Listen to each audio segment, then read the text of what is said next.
Alright, so it's time to start the stream now. And today I'm gonna be working on a roguelike using Golang. And by roguelike I kind of mean like games like Rogue, NetHack, Brogue. I don't know, there's others, but basically like it's like a terminal game that uses ASCII characters to draw the game basically in the terminal. So this is an example of what NetHack looks like. I mean, there's multiple versions. There's graphical versions, but I think originally it was a terminal game.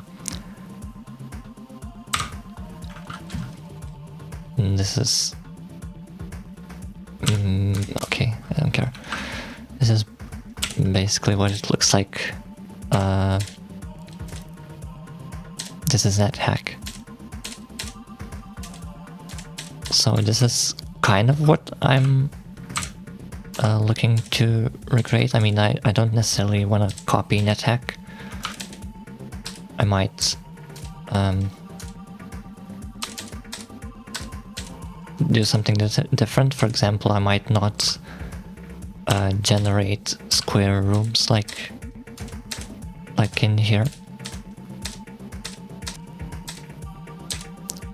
But yeah, so it's all like keyboard controlled. The mouse doesn't really do anything here. I think I found the stairs here. I don't know what I did there. Oh, let's see. Oh, ugh. Yeah, it's really hard to control because instead of the arrow keys you use HTKL to move. Yeah, this is a staircase down. I mean, it's kind of hard to see, I guess, but yeah, this is kind of what it looks like and kind of what we're going for here. Let's see. How do I quit? I forget. Is it escape? It's not escape. Control C.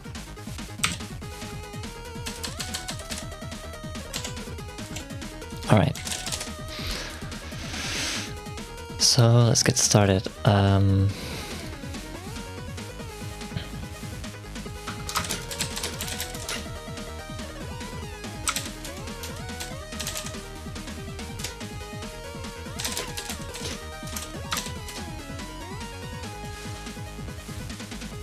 Okay, I don't really... wait.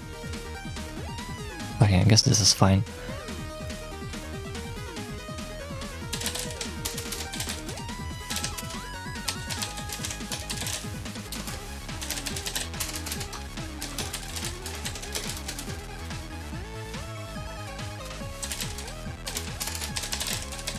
Oh, I need to enable the plugin.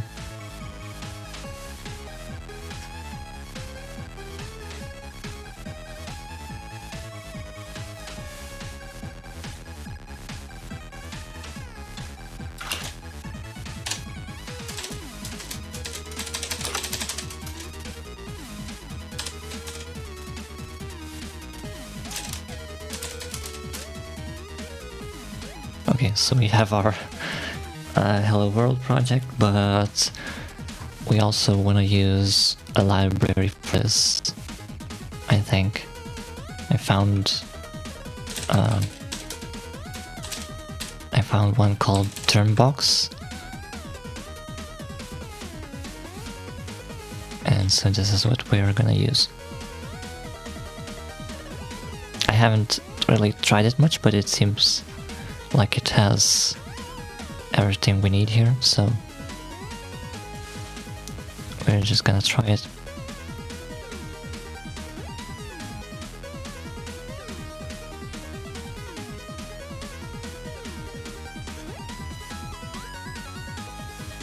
Yeah, so I guess we do this. I don't really I'm not really that experienced with Go yet.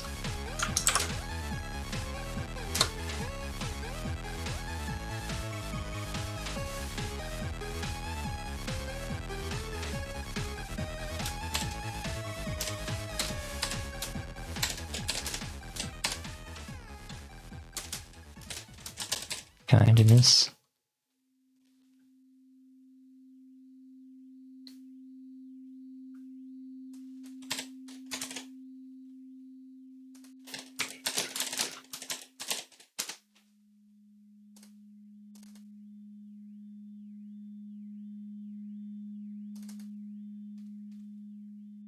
Okay, Google time.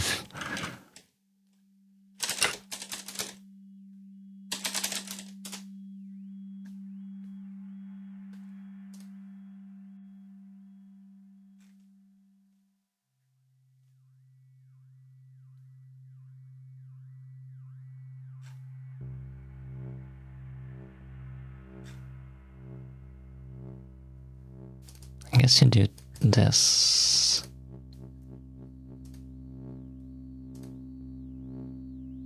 Oh, but okay, I think I maybe just need this.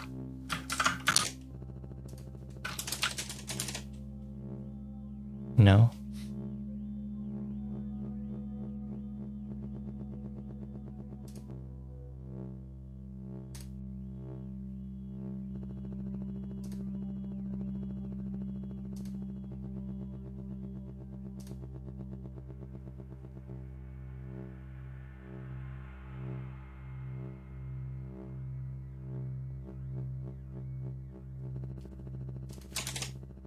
Oh my god, why? Didn't I disable that? Why did it...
I'm like literally adding it.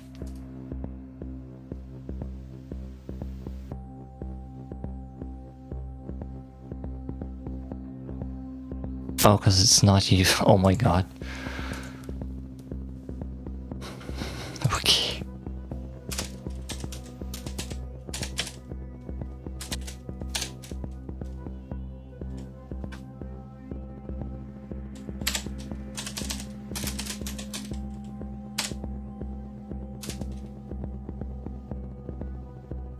So I did actually come up with like an assert function that can panic when it receives an error, which I think would be helpful to have here.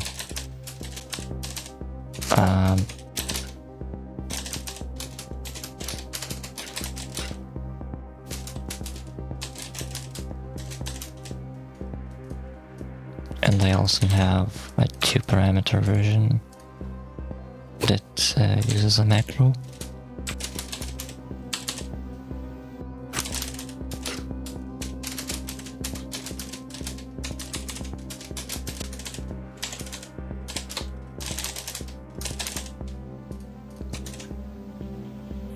Okay, so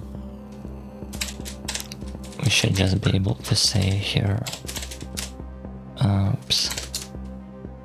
do that, and it should panic if it fails. Okay, so we also probably need some function to terminate it.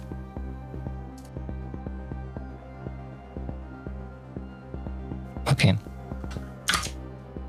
so we probably want to use a defer for that, so that it always gets called at the end of the main function.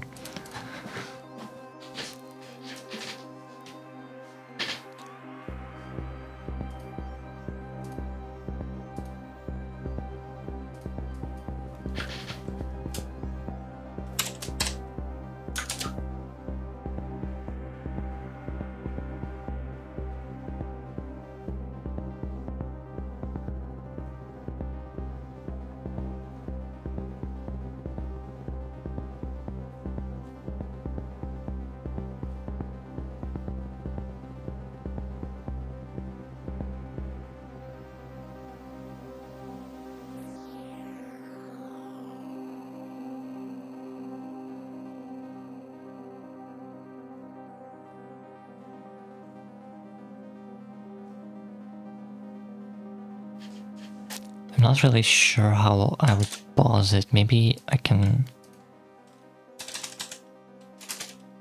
sleep for a bit.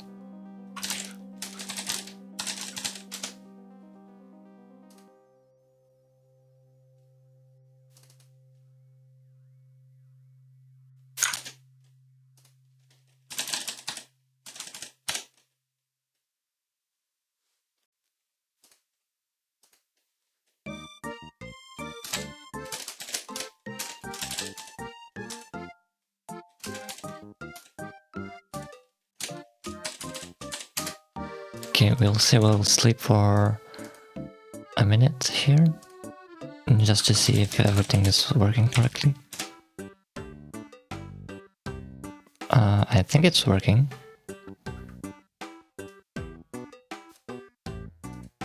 Although I don't know why the cursor jumps to the end here.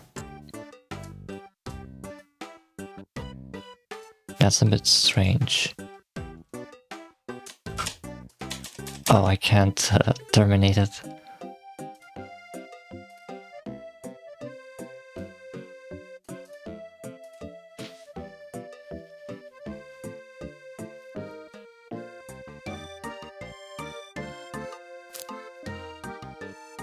Huh, I wonder if that's something that we have to handle, or if it's because I'm sleeping here.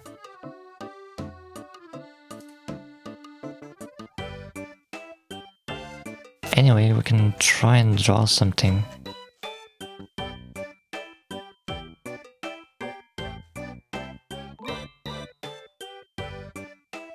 Okay, we can try and use the setChar function.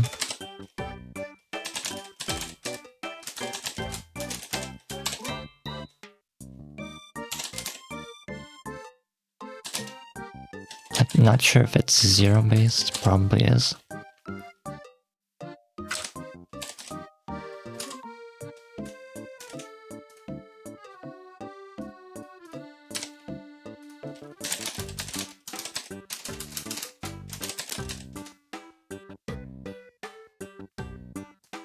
It didn't work.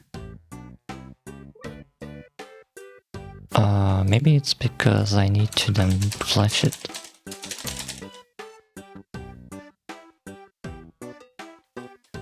What is this?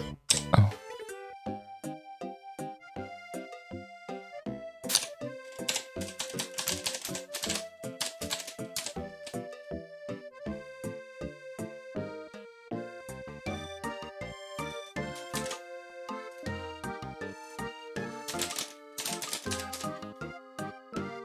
Yeah, okay.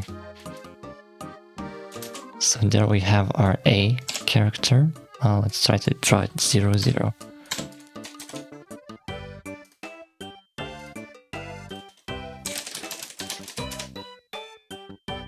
Yep, that also draws it.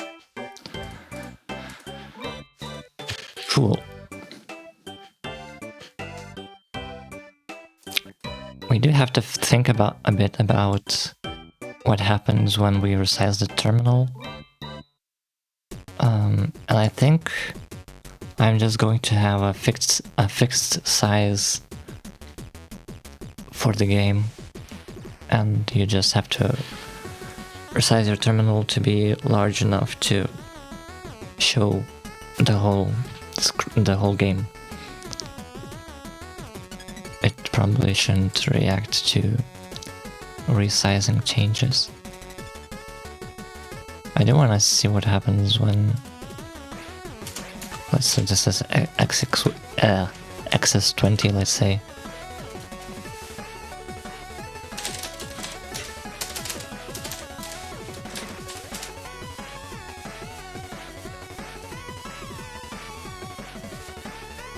Okay, interesting. So it gets it goes to the next row when it reaches the end here.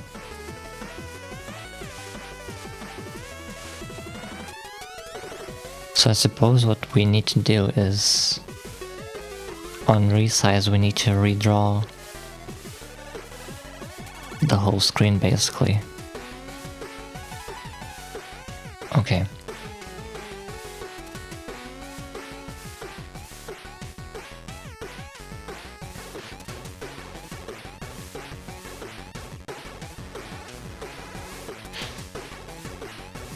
So I'm gonna take a, there's some examples that I've seen. So it's probably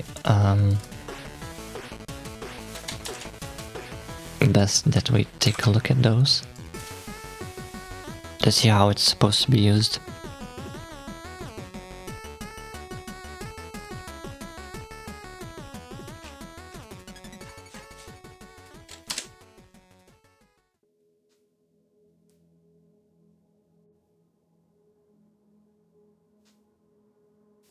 Yeah, so they also use a differ here. Oh, interesting. So it, oops. Oh wow, it actually shows some stuff here. That's cool.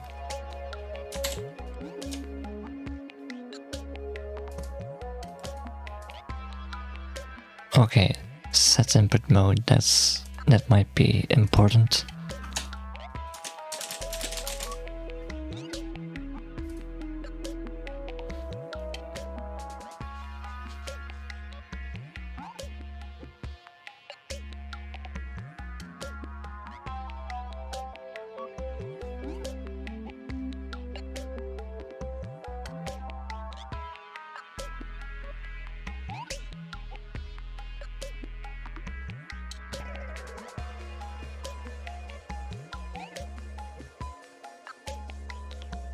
Oh, interesting. So we can actually have mouse events as well. Although, I wonder if that works on Windows.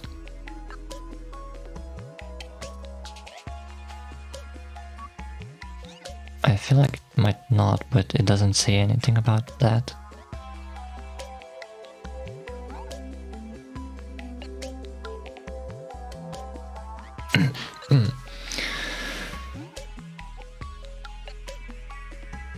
Okay, so we should probably set that. I don't know if it matters, but we do wanna... We probably wanna know when the escape key is pressed. And we don't want it to be some weird modifier. I'm not sure what this even means. But we probably want this first case here.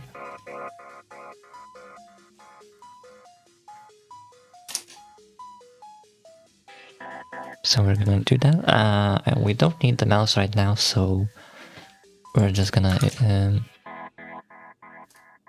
ignore that. Okay, let's see what else we have here. Yeah, so it doesn't get cleared.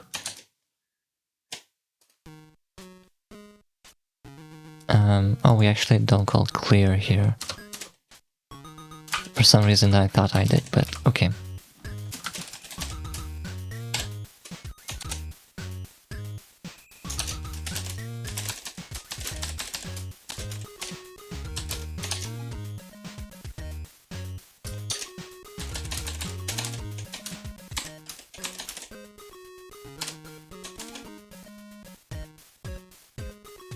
Okay, let's take a look at how that looks. It shouldn't change much. In fact, it changes nothing. Pressing escape also doesn't do anything. Yeah, we're probably not supposed to sleep here. That's fine, we'll figure it out eventually.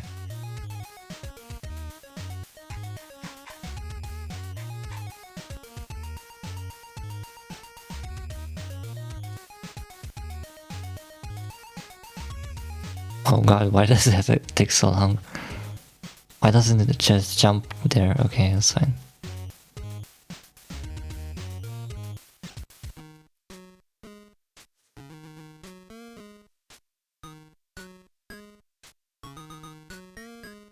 Okay, so I think set cell just sets the color.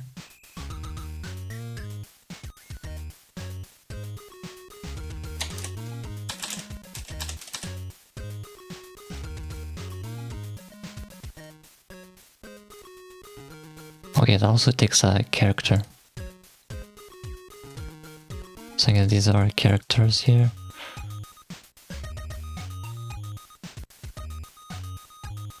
And it also uses a fixed size. That's probably for the best, unless we could also like center our playing area. So on I think there's a way to get a resize event, probably.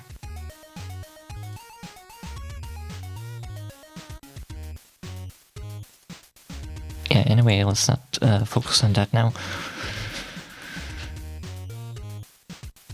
What I need to know is how to make the loop, the main loop. So that's here, I suppose. And I also need to know how to press some kind of key to terminate the game.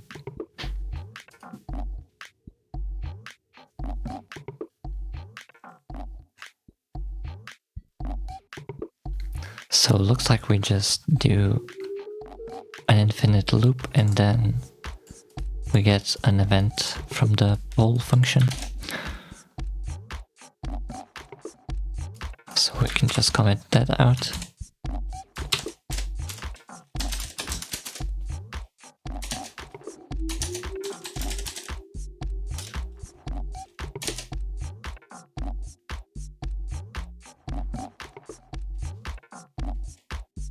Yeah, looks like there's like multiple statements here. First we assign to EV, and then we do the switch on the type of the event. EV is event, I guess.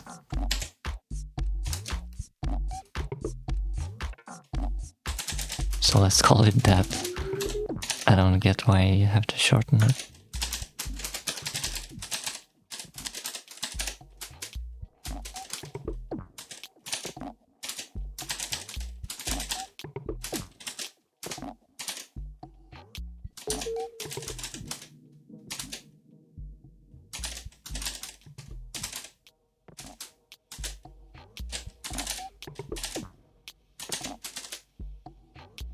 Ew.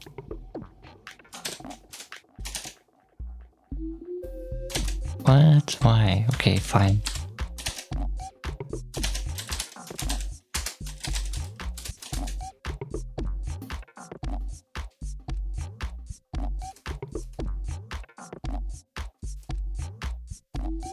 Okay, and for some reason they have like key combinations as actual constants. That might have to do with how terminals work, I don't know.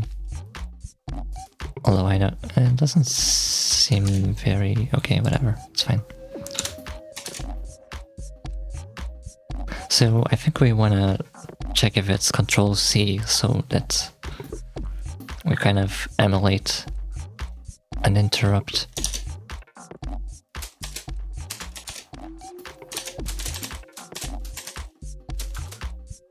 Or is that not a thing? Oops, I'm using the wrong... let's see, okay, event.key. We check if it's... ugh.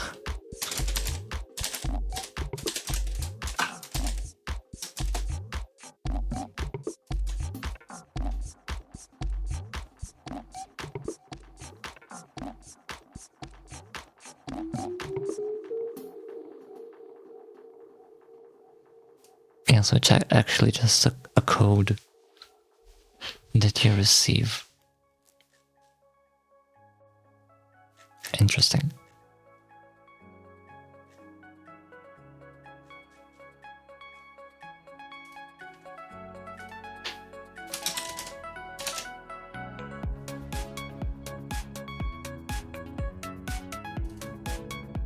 What is this?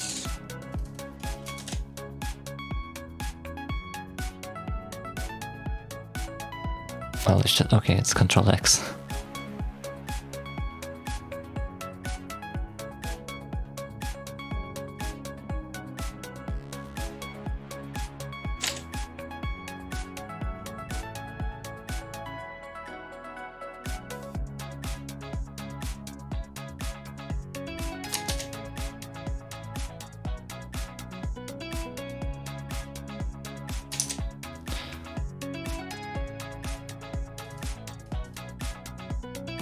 Okay, so we just break out of the loop.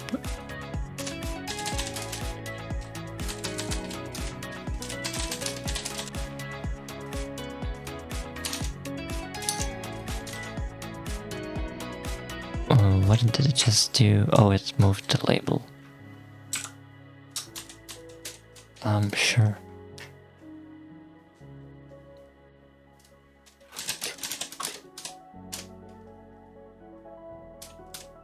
Okay, so now we can press Ctrl+C to stop the program. And yeah, I think pull event is blocking. This is a blocking function call. Okay, cool. So we're not wasting CPU power here. We're just blocking right at this point. So that's good.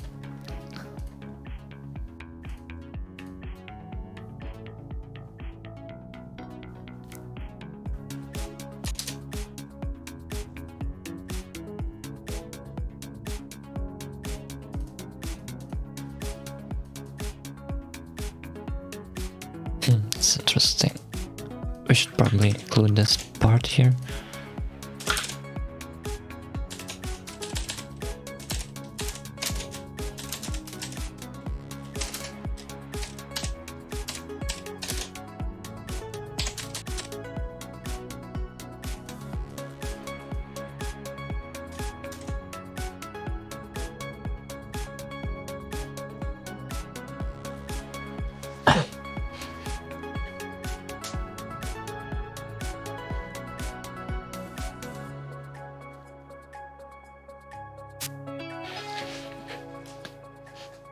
Okay, so from here we could either make a menu, or we can just go straight to making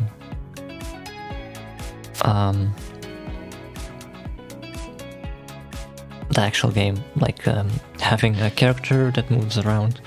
I think that's probably more fun, and also I don't want to like try and figure out right now how to go from the like starting screen to the game screen and then having like some state stuff. So yeah, we can just try and have a grid with our character in the center, and we can also have some walls that we can't go through. We can try and figure all of that out first, and then we can be more concerned about a menu of sorts later. So I don't think I need this code anymore.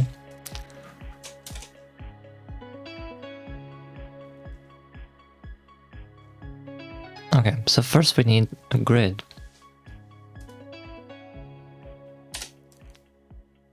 And for that we need an array. Let's see if Go has 2D arrays.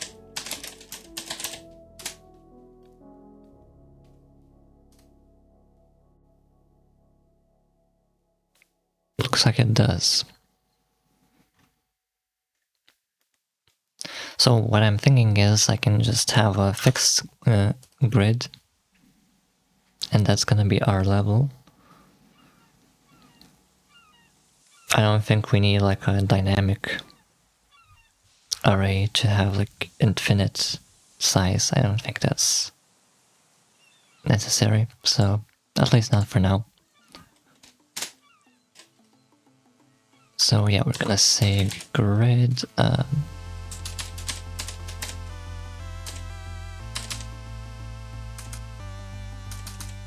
maybe we'll initialize first and then take care of the screen. Or should I?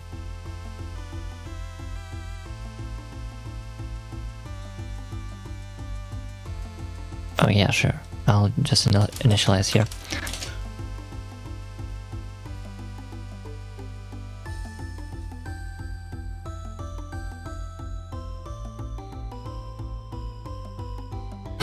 Okay. I wonder if they start... Well...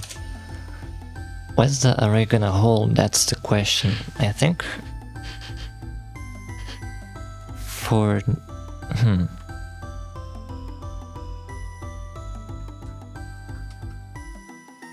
So we can have a grid of static items, but we also might want entities that are not on the grid, and that would probably be a dynamic array. Maybe, but we could start with just having a grid of wall tiles, and the player character is just gonna be one of the tiles, and then when we press a direction we just search for the player, where the player tile is, and move that. That could be one option.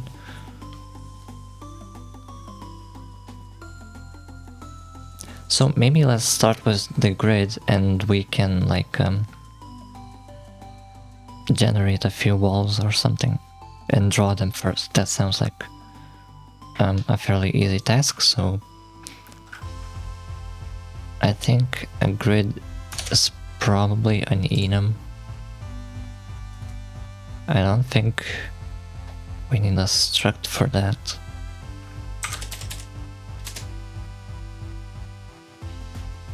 Oh wait, this I think Go... Maybe, yeah, it doesn't really have enums. Or I guess maybe that's how you just define them.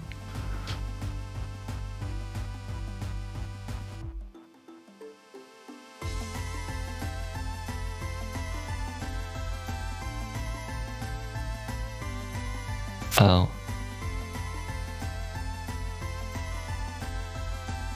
Okay. Yeah, so...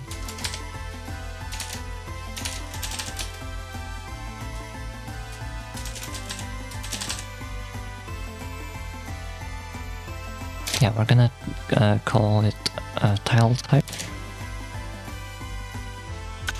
And it's just gonna be an int, I suppose. It could be just a byte. But whatever, the grids are probably not gonna be very big anyway, so I don't think it'll be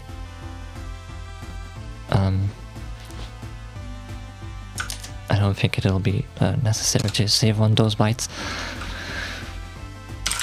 Right, so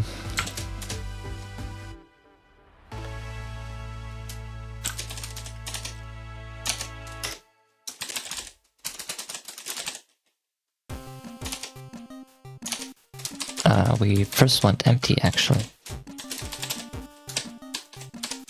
So we can have an empty tile that doesn't have anything in it, and we can walk through. So that's gonna start with 0, I think. Makes sense. Then we have wall.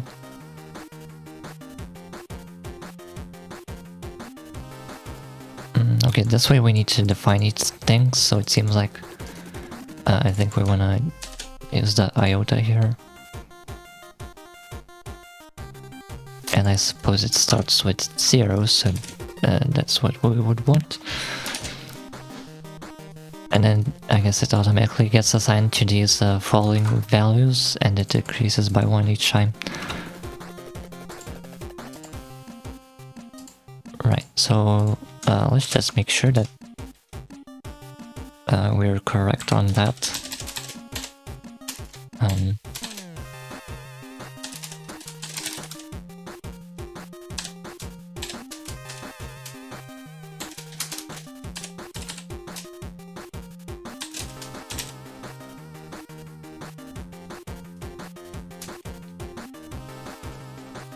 Should I call it a tile?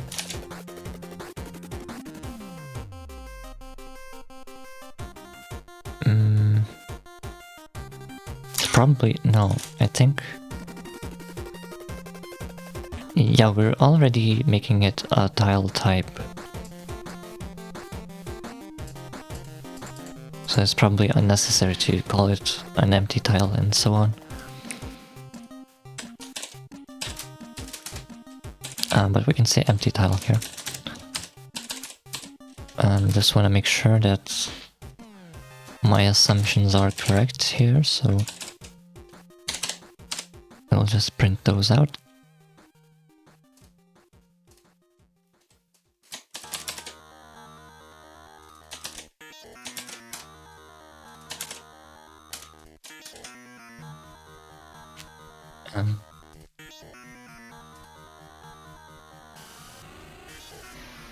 And we can just, well, I'll leave this.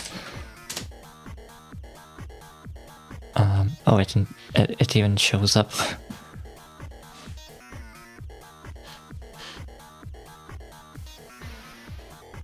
That's kind of... Wait, don't I clear it? I clear it, so I... Does it only clear the color? What does this do? Clears the internal back buffer. So I'd expect it to not show any characters, but it does... Oh, actually, we don't flush.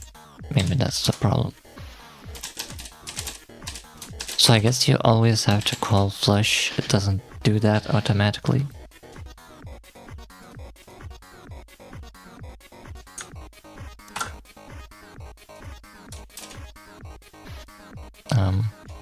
Yep. It still didn't work. Maybe, okay. So maybe we have to flush here. Can I flush here?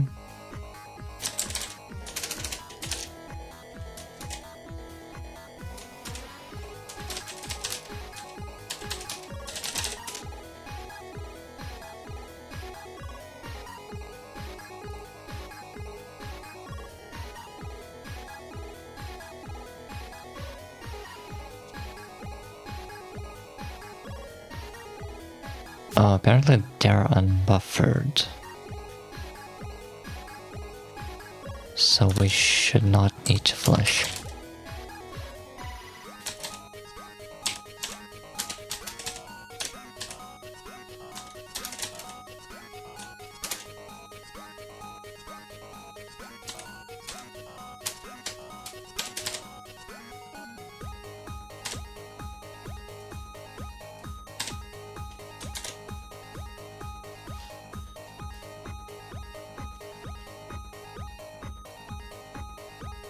Yes, I'm not sure what's happening here. We have some things here that were printed before. Then we're clearing it and... Oh, maybe what I need to do is call Termbox sync, because it probably doesn't... Probably only clears the stuff that it thinks it needs to clear, or something.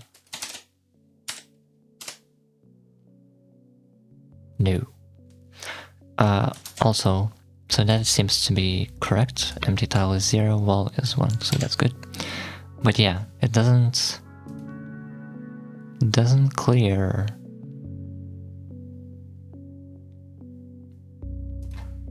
What about if I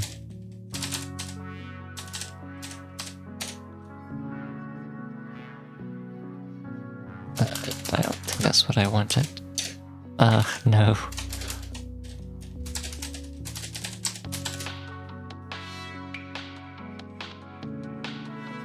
Okay.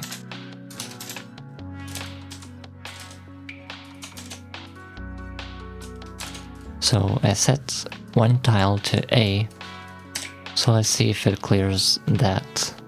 It does clear it.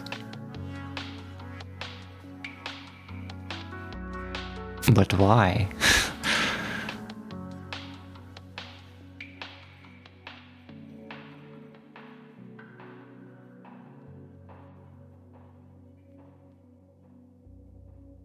Oh, and Windows does nothing. Okay. That explains things.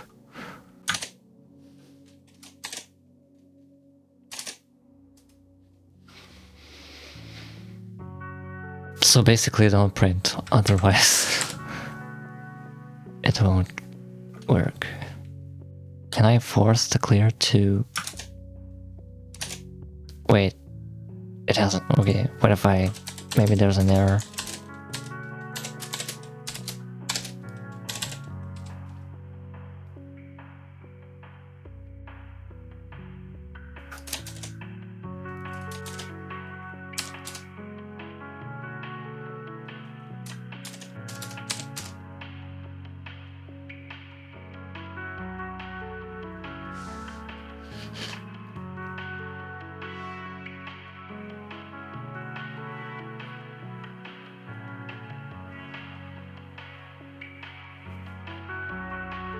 What if I print before?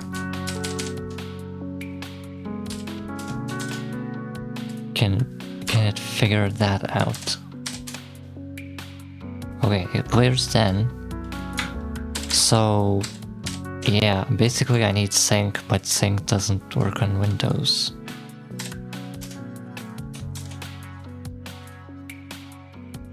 So I guess what I actually need is to just redraw the whole thing.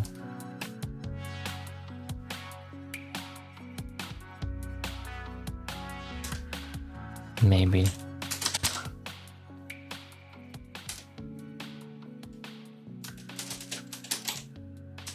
How did I do 4?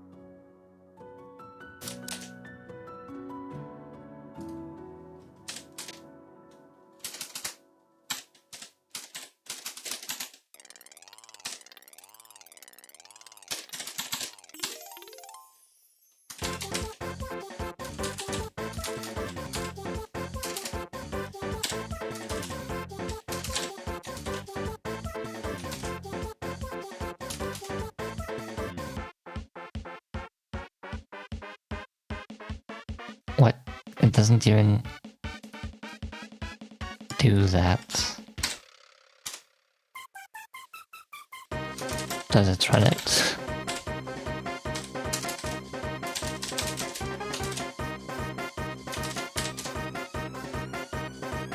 Okay, it runs the loop.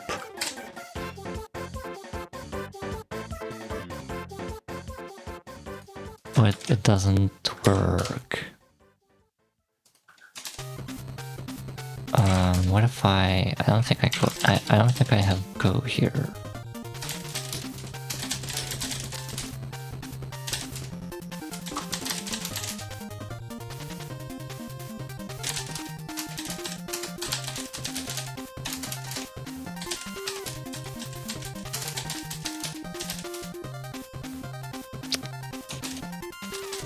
No. Oh, there was Golang. So why is there so much garbage?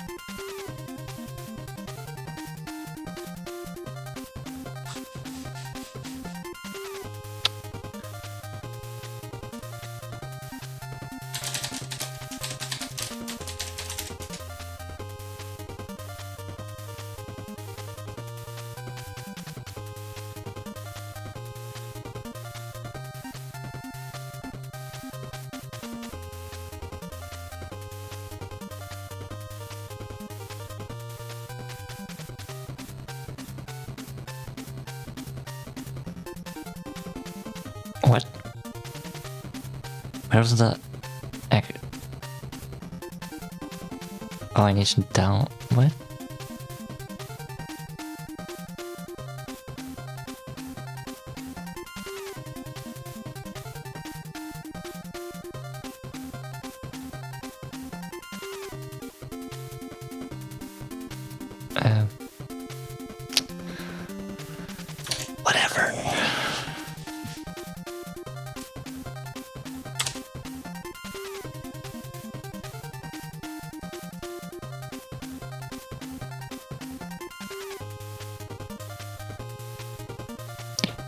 Wait, is it because I clear it?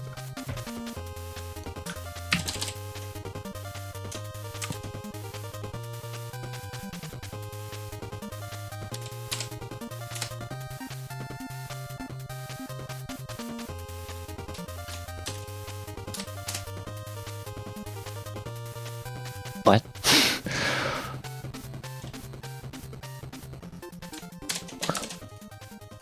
What is even happening here? So if I do that, that prints. If I then draw, it redraws. What?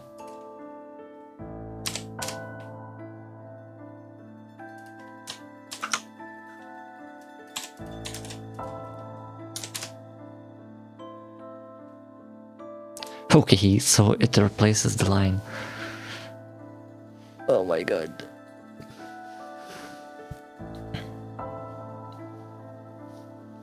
And it doesn't realize that there's garbage written. Okay, so basically don't ever write outside of these functions or outside of the Termbox API. Okay, so that was a bit of a detour, but I think it was important to learn that stuff. Seems like it has some sort of internal state. Probably for efficiency reasons. So that it doesn't try and use the actual native API. Instead it can know some stuff from its own information and optimize based on that. It's not necessarily a bad thing, but well, I don't understand why the clear doesn't work. Like, I guess it just doesn't know that there's garbage there, so it doesn't bother to clear those. That's kind of dumb. If I clear, then maybe you should clear. Maybe there's another function.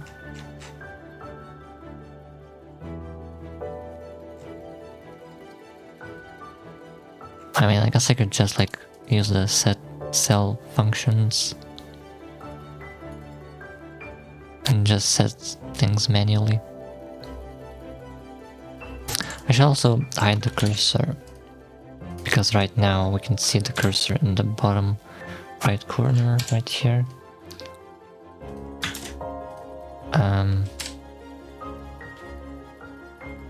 If I hide it, that shouldn't appear, hopefully, if it's implemented for Windows.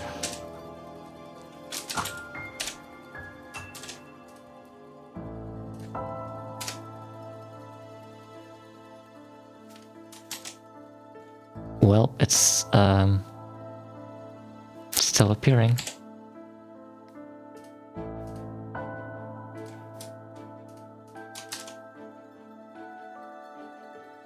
What if I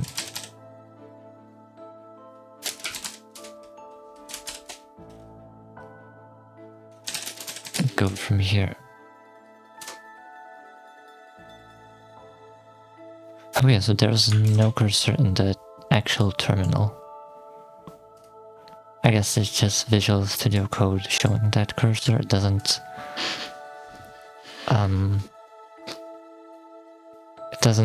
follow the hidden cursor variable API thingy. It doesn't check for that, maybe. And if I don't, let's see what happens then. Oh, it also doesn't show.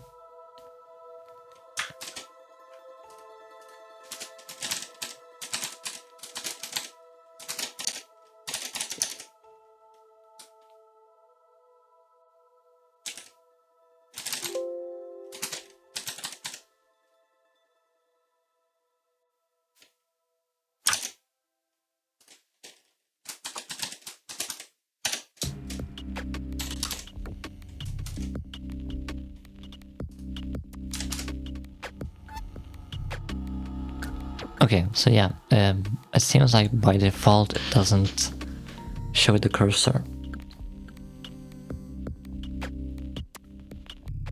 I think it said it actually hide cursor is just basically doing this. From when I read it, I read some documentation.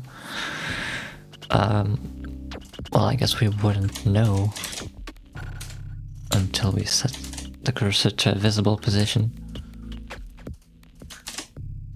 Oh, also I can... It would be nice if I could not make a selection. I don't know if that's possible.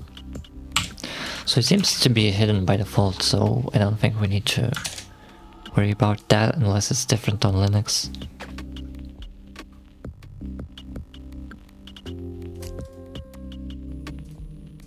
Right, so what else do we have here? We have okay. Yeah, so I got a bit distracted. We were going to generate some tiles. So let's do that.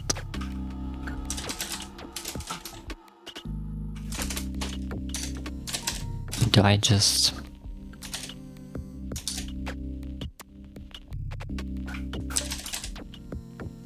do this? I should...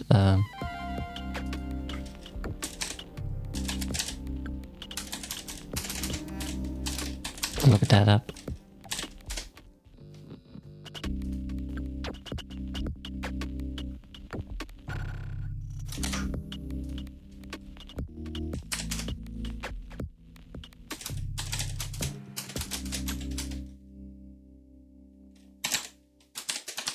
Not sure what the size should be, but let's try something like this.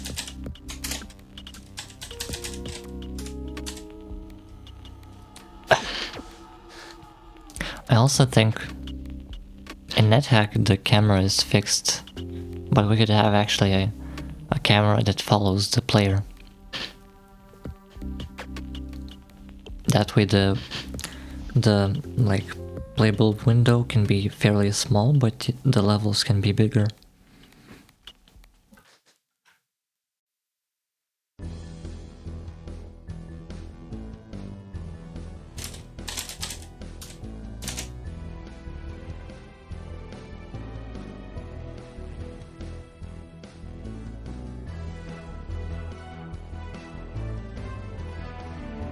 Okay, maybe we should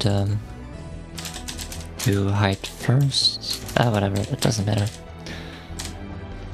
Let's do width and height because that's more natural, I think. And it's gonna be a tile type.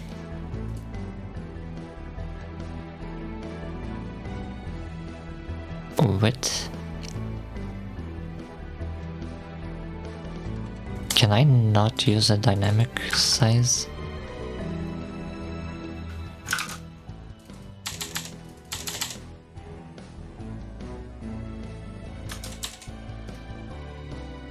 Or is it not the right type or something?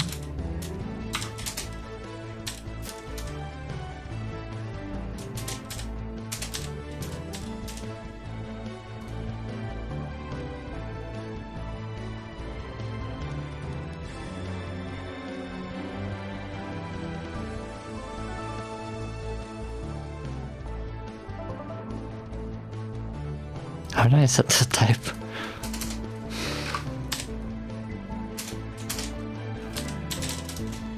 Can I do this? I can.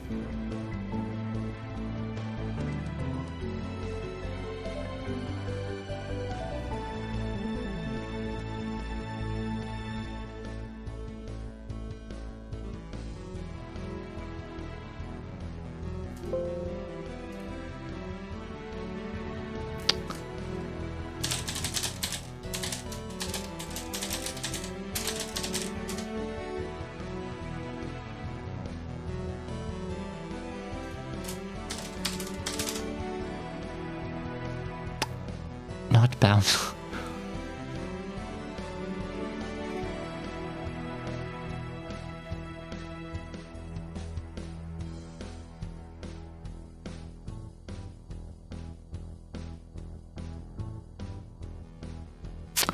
Okay, so I guess maybe we'll do this.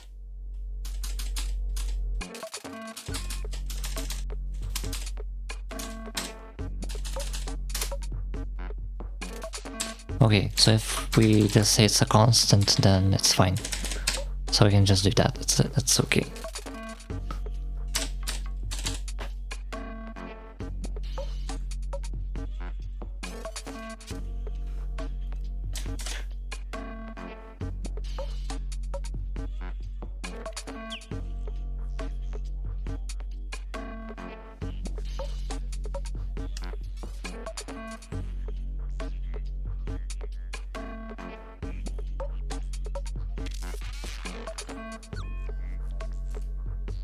Right, so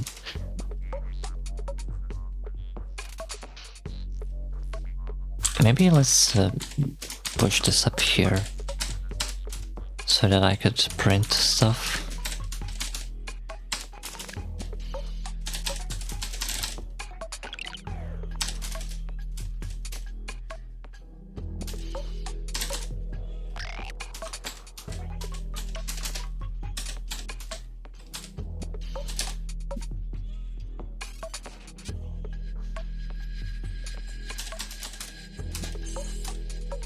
I want to check if it's 0 initialized.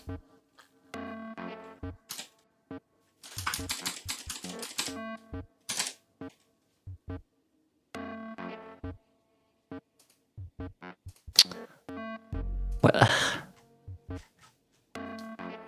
it removed the format because I wasn't using it. Jeez.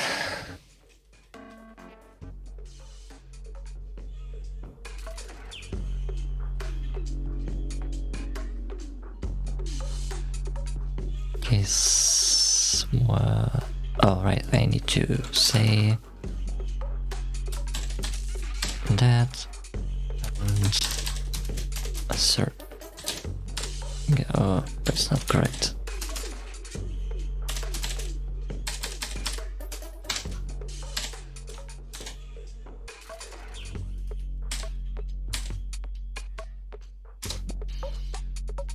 All right, it's gonna clear it.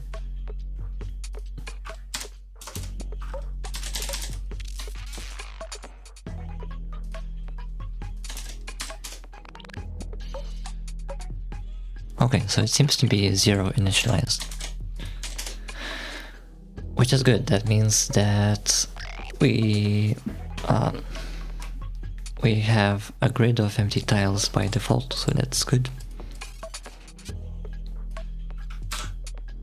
We don't need to do that on our own.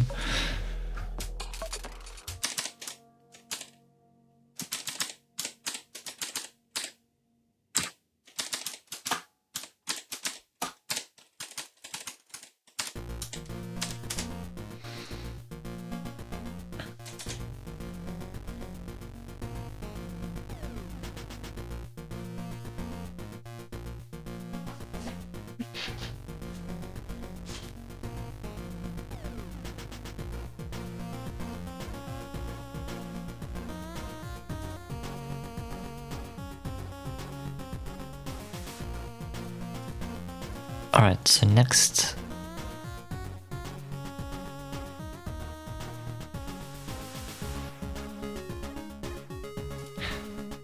maybe let's yeah, let's make a function that updates the grid.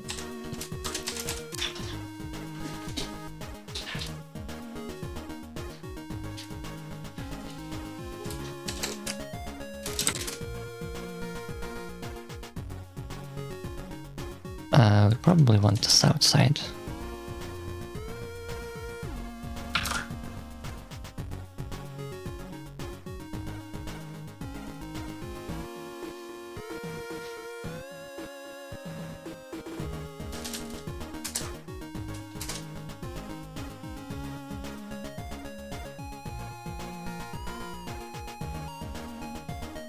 Or I guess what I actually want, I want to redraw the grid.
Okay, so then we switch over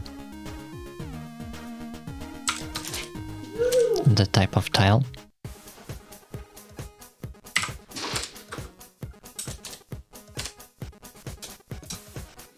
I wonder, is there like a for each? But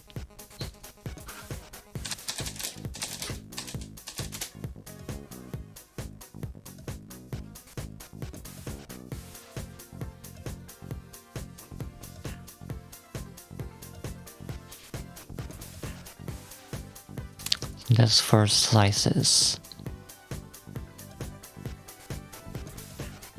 which is not what I'm using.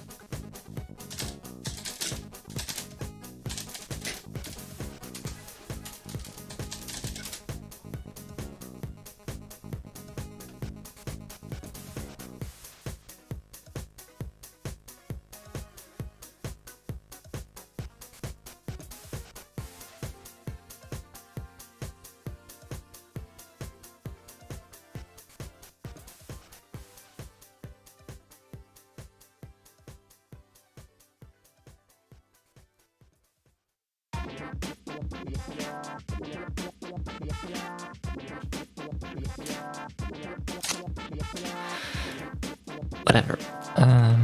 Yeah, so we switch, then case empty.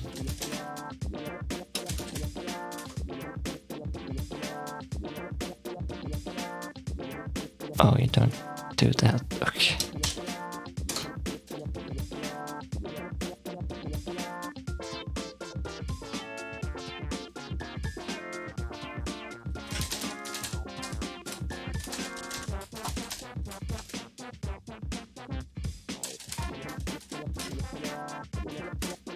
We draw... Actually, what... In NetHack there's solid tiles that are black and empty tiles that are dots. So we could say that it's a dot. But I guess we could also just have it empty, but I don't know.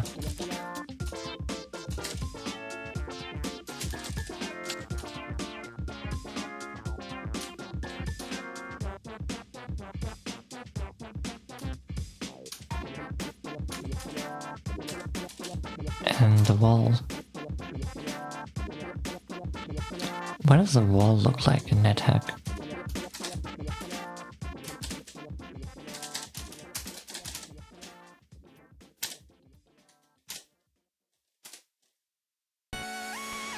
Okay, so actually the walls are different based on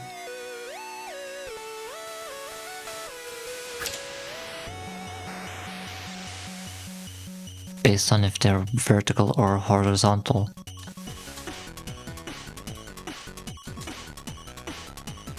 Can I not save? How do I? Okay, whatever.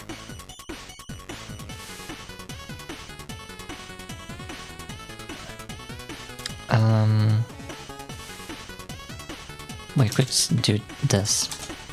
I could say all is the hash symbol.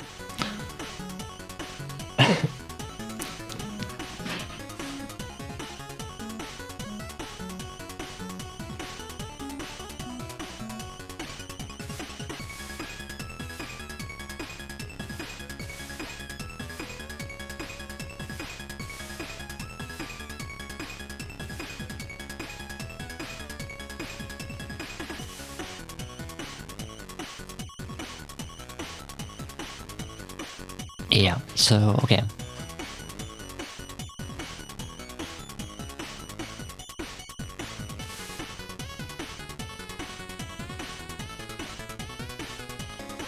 So we could just like generate something now.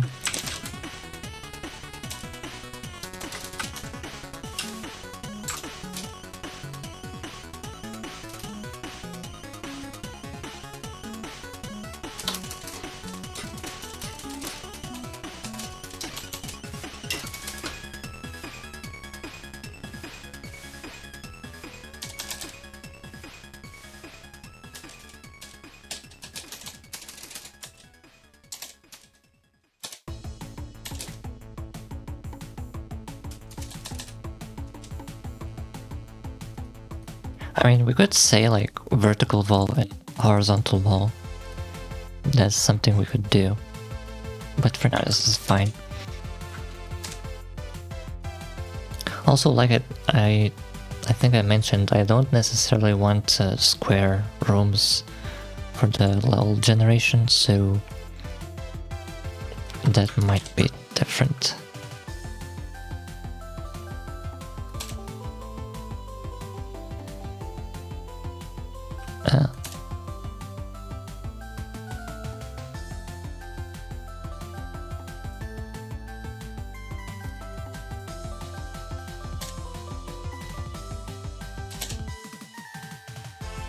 That's nice, it automatically warns you when it's outside of the range since it's constant, since it's a constant array, it knows when it's out of range.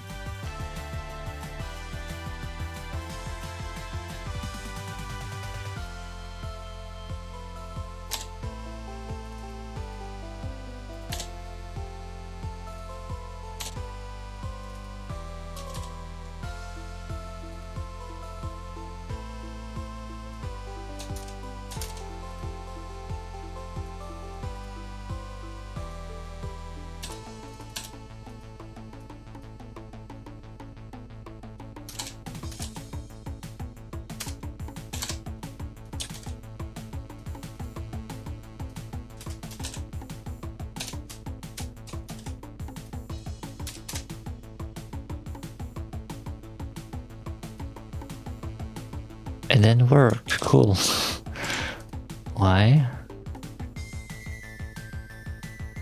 I did flush.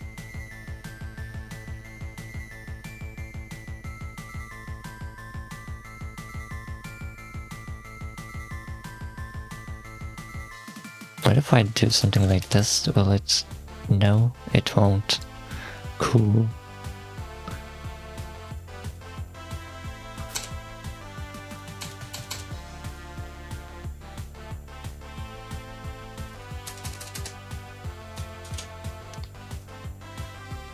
Okay.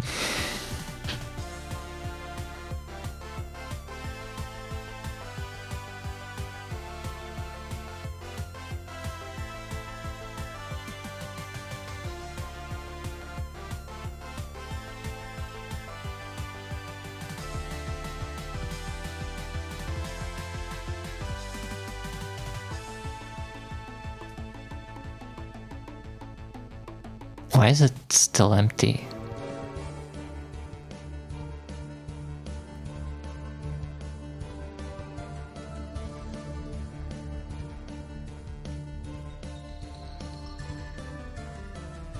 They're all empty.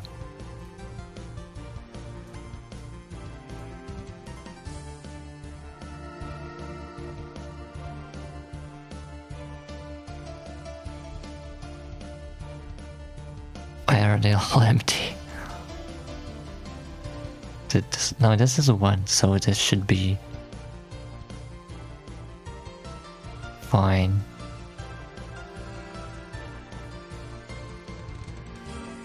Wait, how does it even know? Hold on.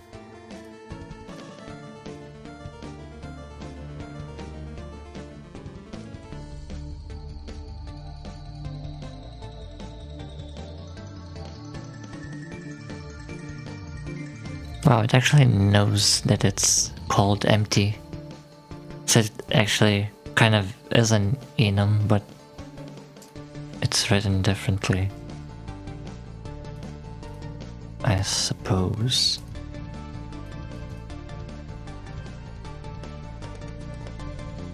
The question is, why doesn't it set the value when I set the value?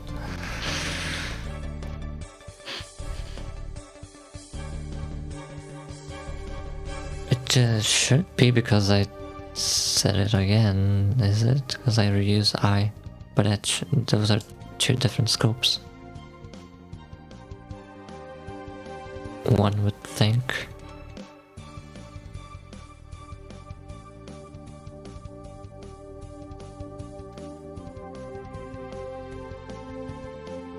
So we're setting 10 and 5 here.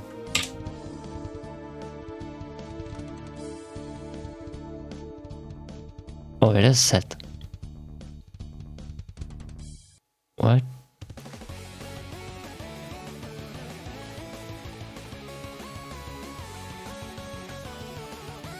It is set.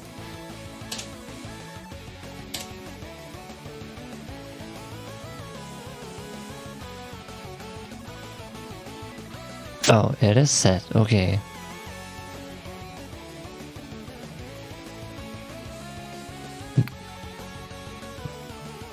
Oh, I guess I just wasn't looking at the right values.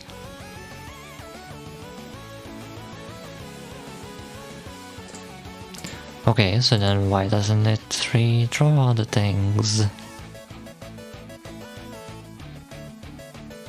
Maybe we... oh, because we should redraw after we clear. That would be the problem.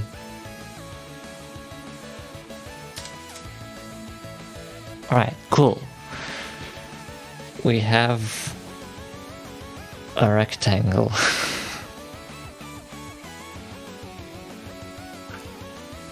Nice.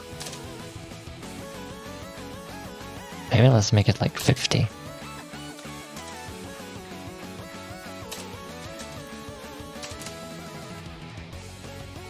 Oops.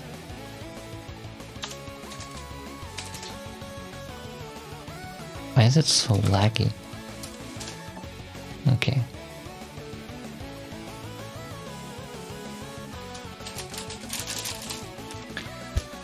Okay, nice.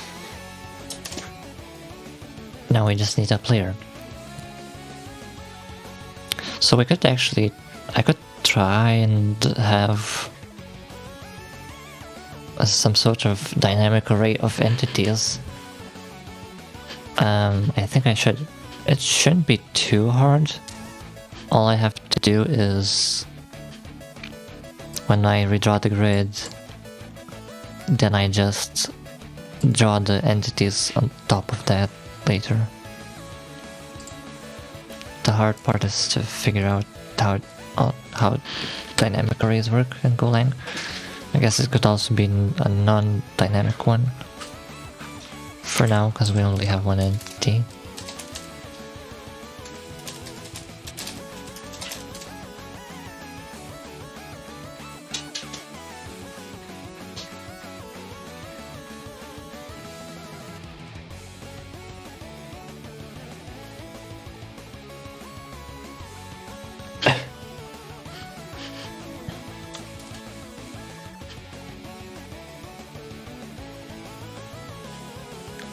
How do I...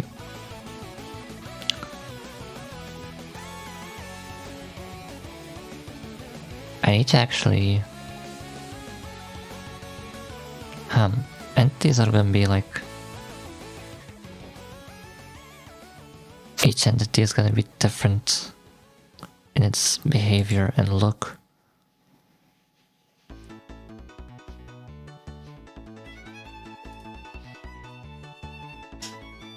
Not sure how I programmed that in.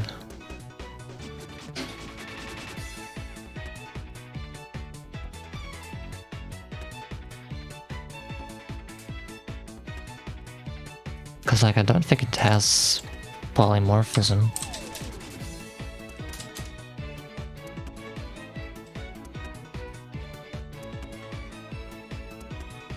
I guess we use interfaces, I don't know how to use them.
What?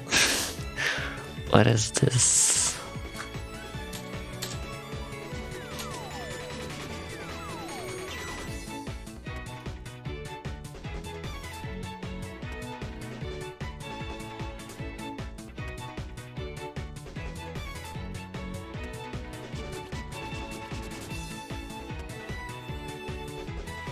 What the hell?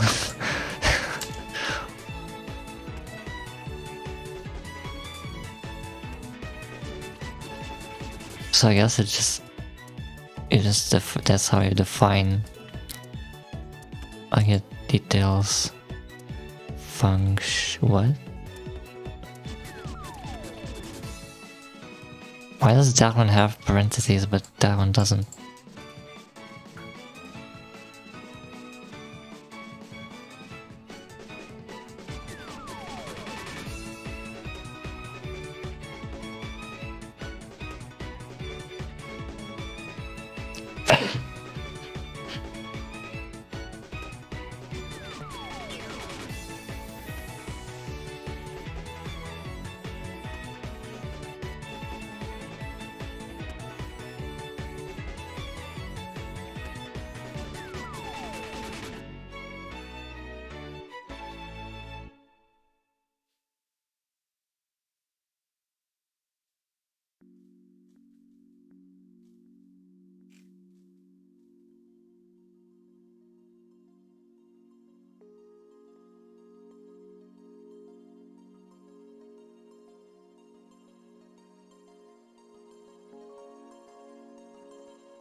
Okay, so basically,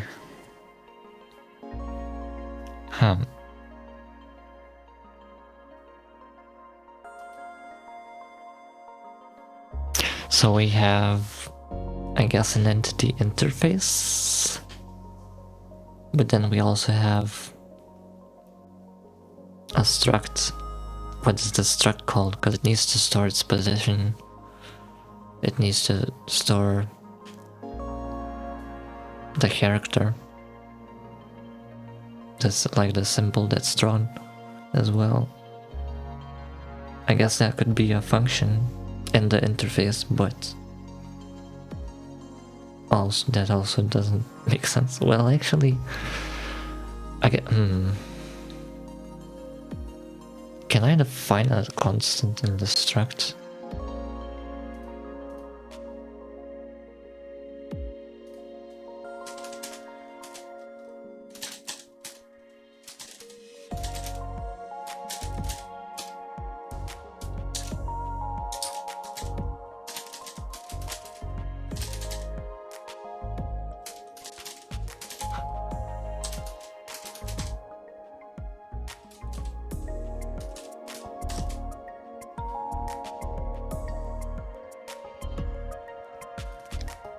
No.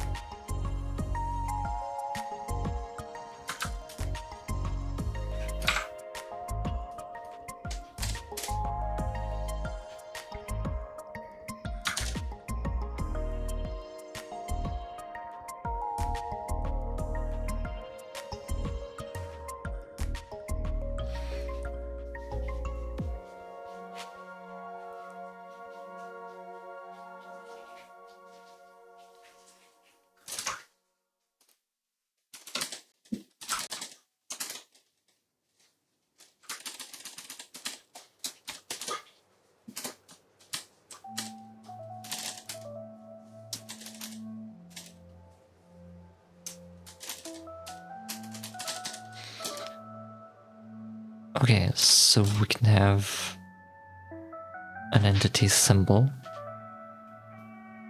I guess it's a rune, sure.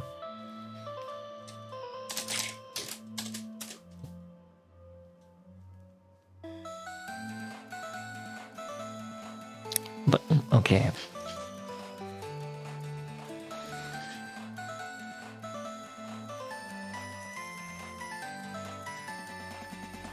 But it's like, I just need an entity type that has a specific rune that it draws.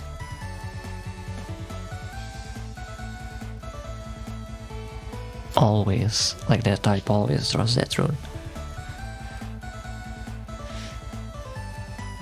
It could be an enum.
Okay.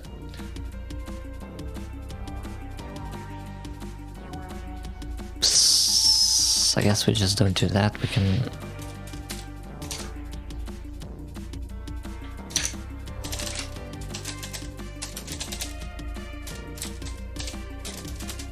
have an entity interface.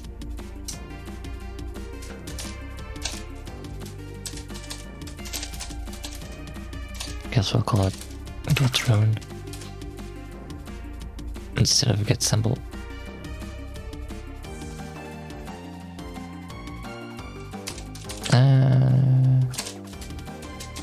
I'll call it get symbol. So that's gonna be the symbol that's drawn. And what else do we need?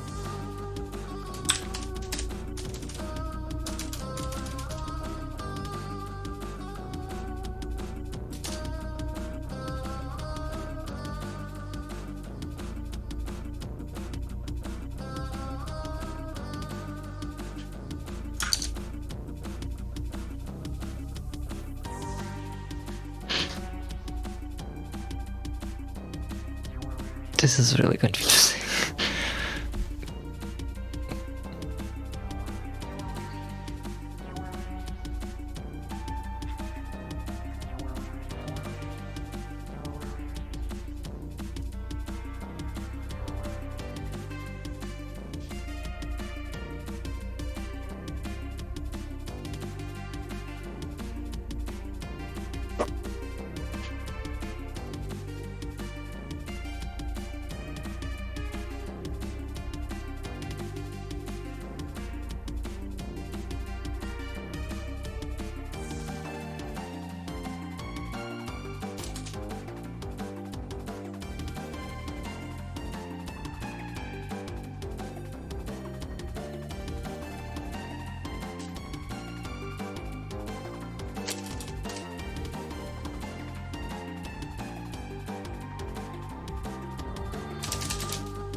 We don't really want that.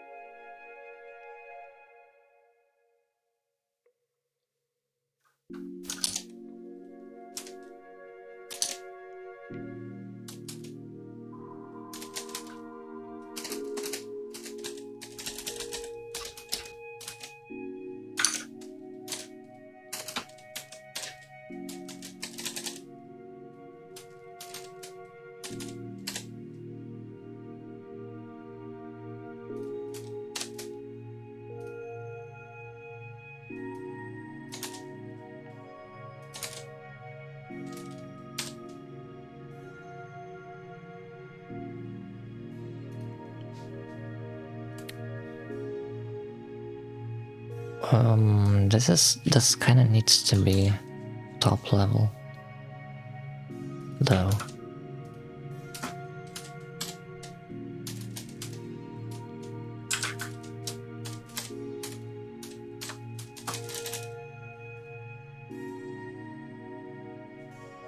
Okay.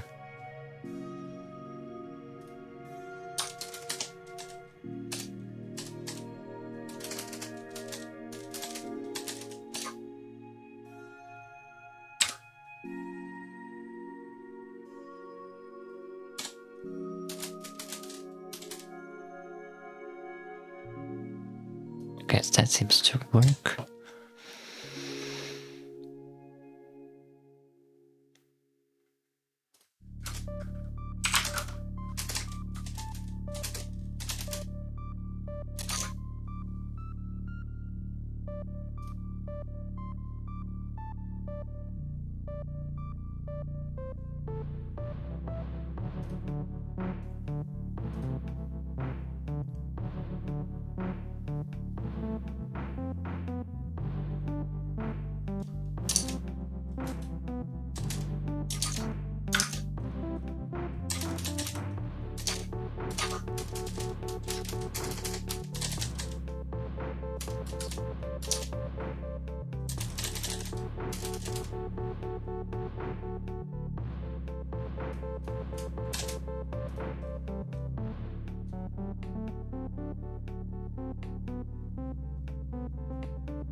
I wonder if it has vector types.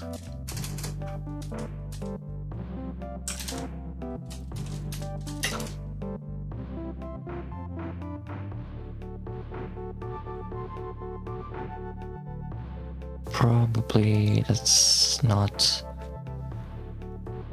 included in the standard library.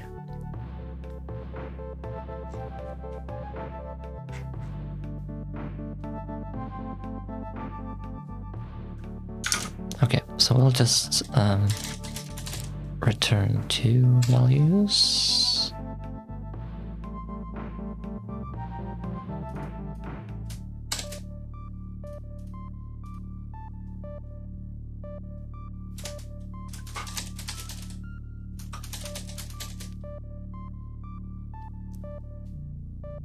Am I really gonna have to implement this for like each unique entity? That makes like no sense.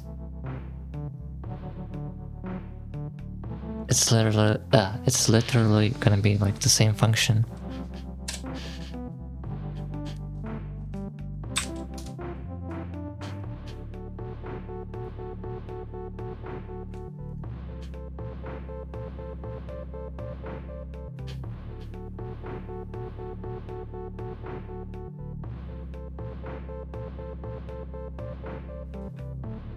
Or can I just...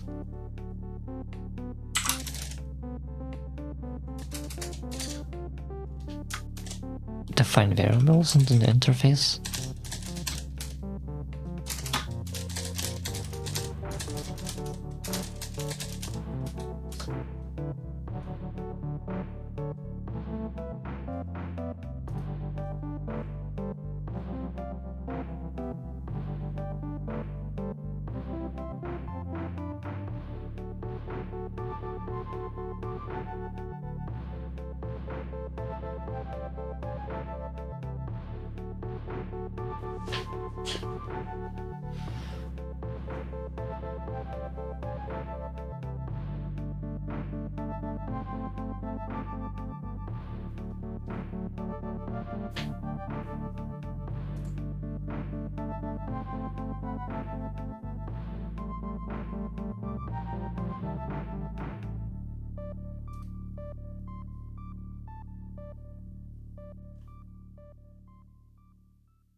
Okay.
Okay. Ugh. I'm kind of struggling here. I want to have a position for an entity, but I want to have... Ooh! Hey Kuvi, thanks for the raid. So I'm fighting with structs and interfaces right now. I'm trying to figure out how I can have a list of entities that each have a position but are drawn differently and have different behavior.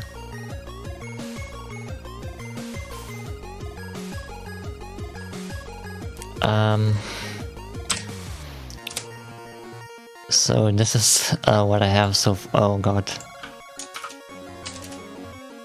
This is what I have so far. I just figured out how to draw it, and yeah, so now I'm trying to figure out how I can implement the player.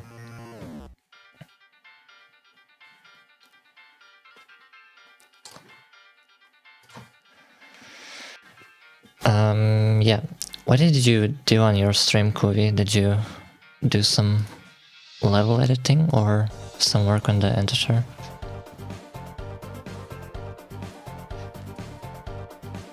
Yeah, I just need like an entity type that has a position, but each type needs to have their own unique symbol that they draw and their own unique behavior. But a symbol is like a constant, but the behavior is a function, so like I don't understand. But they each have to have X and Y, so but you can't have X and Y data in an interface. What the fuck did I do?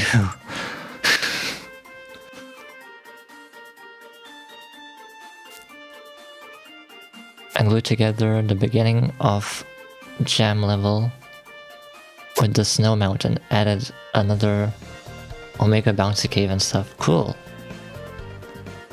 The beginning is kind of done from start to the top of the mountain, basically.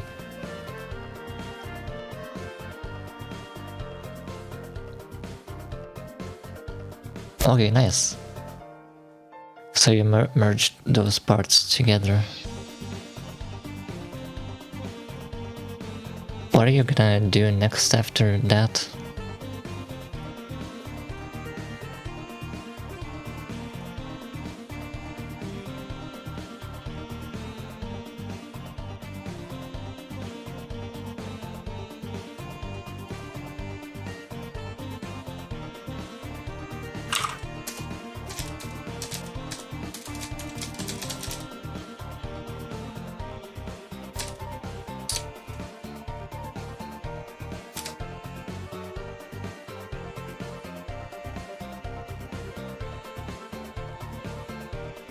Next is Mage Tower. Maybe we'll need some new magic mechanics implemented for it too. Oh, cool.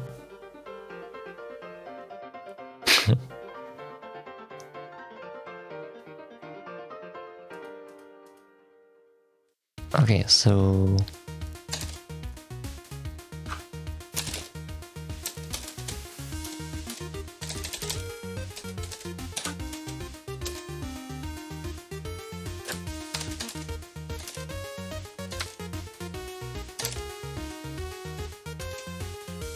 Okay, so this kind of works, I guess.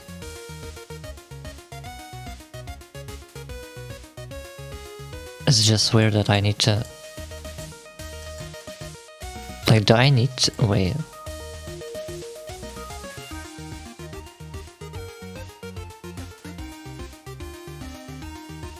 Do I need to implement the set and get position for each different type of struct that I want to have?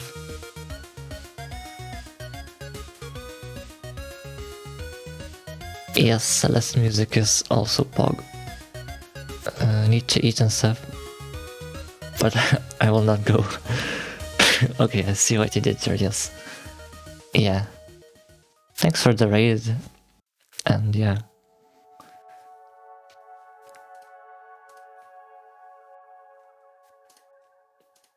I will try Rust eventually, I think, but I also want to learn Go.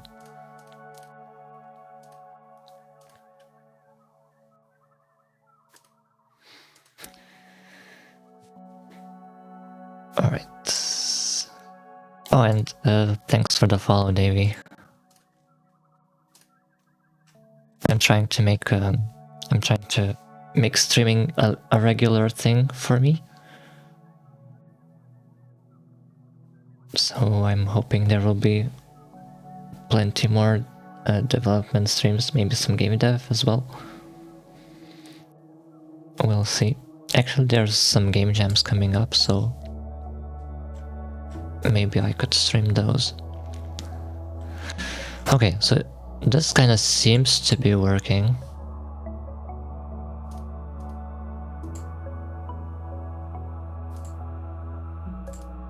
But basically, I kind of just want to extend this, but I don't think I can do that.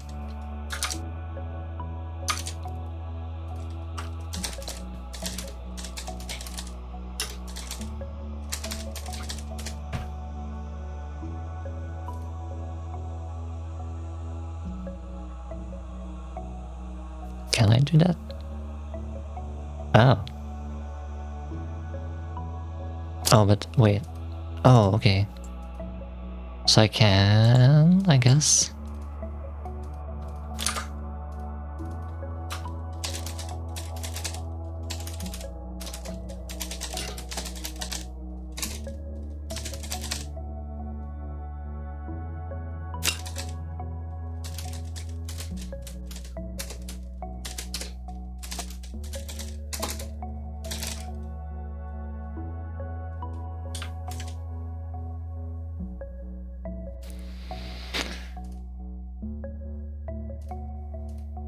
Oh my god, I don't know what I'm doing. So, okay, so I have a player struct that has an X and Y. I wish I could just set a constant for the ruin. For the symbol, I mean. But I don't think I can.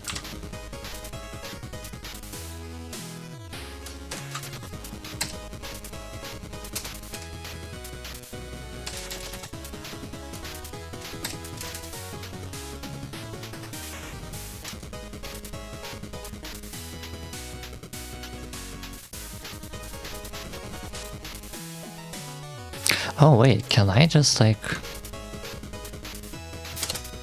say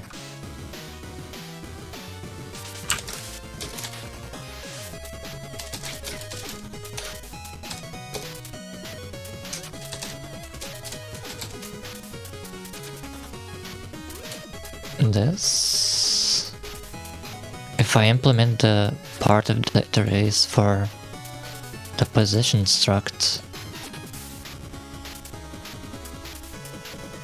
then maybe I don't need to do it for the player. And that's how I reuse the code. I don't remember how to define this.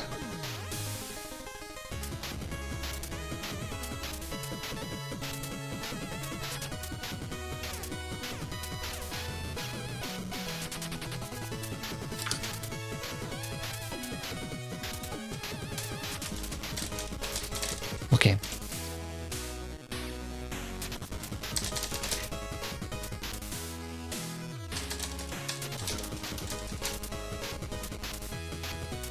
This seems kind of pointless, but I feel like that's the only way to do it.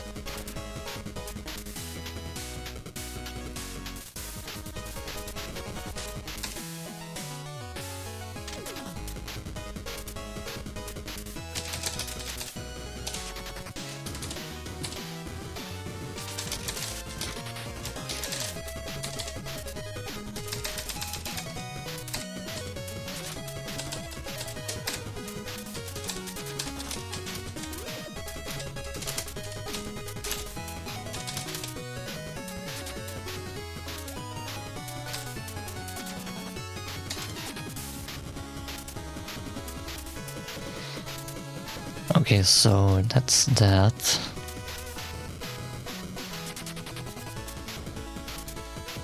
And then for the player, I can implement the get symbol.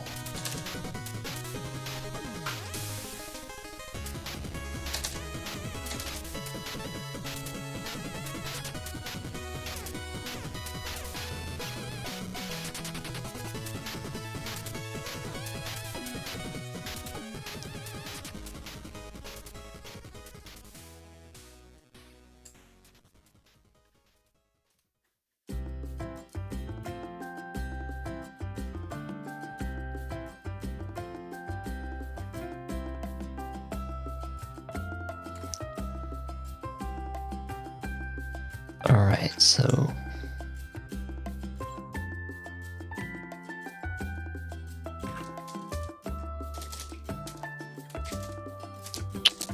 god damn it, there's like a person, there's a neighbor behind the wall that's playing music. But I think it's probably being filtered out by the RTX voice. Hopefully.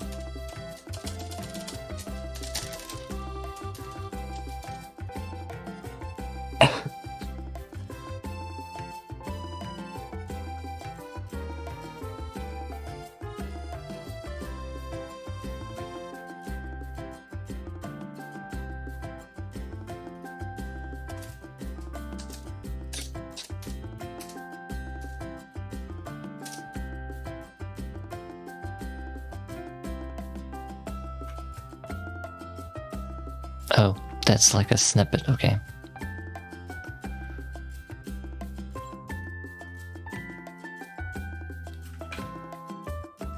Okay, so I want like a player.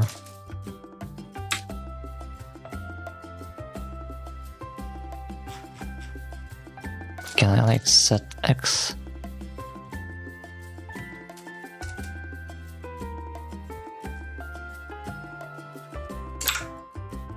What?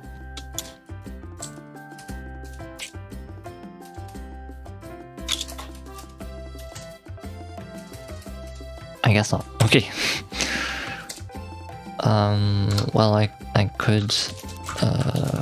Wait, no. I don't know. Okay, let's try this.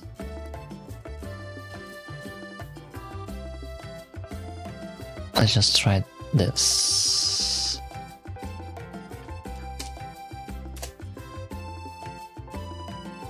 Cool, it didn't work.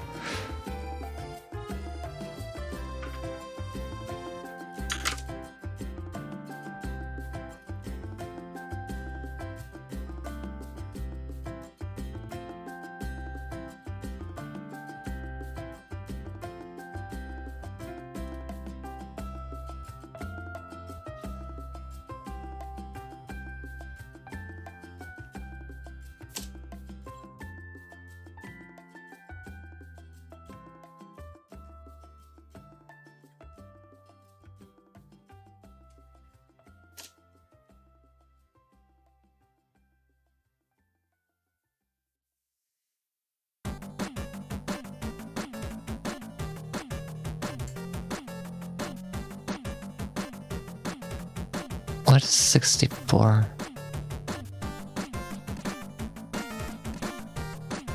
Okay.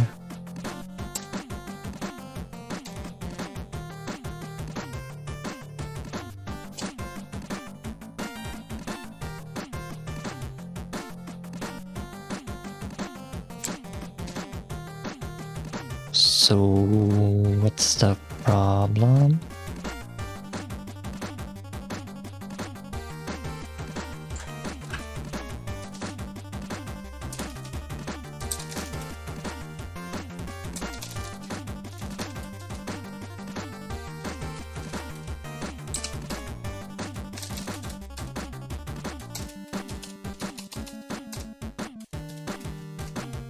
Okay, so that is 64, I think, is the at symbol. So that should do it, but it doesn't.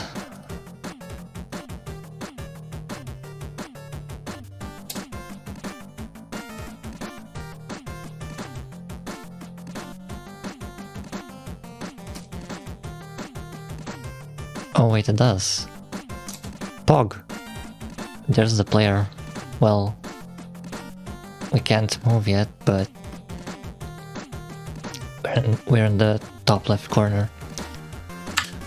So we can have entities now.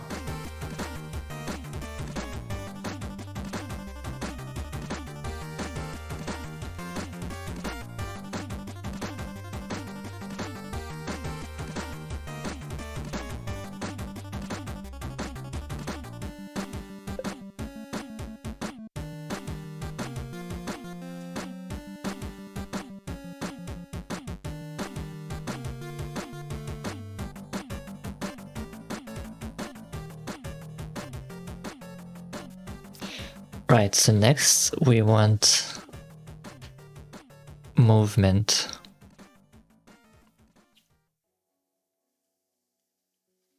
But we also want to be blocked by the walls.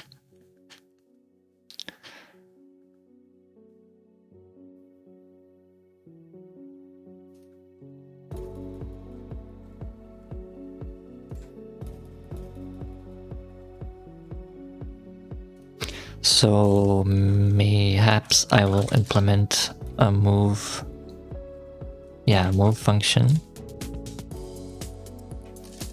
It has delta x and delta y. And that's gonna be part of the entity interface, and then I guess for the player we can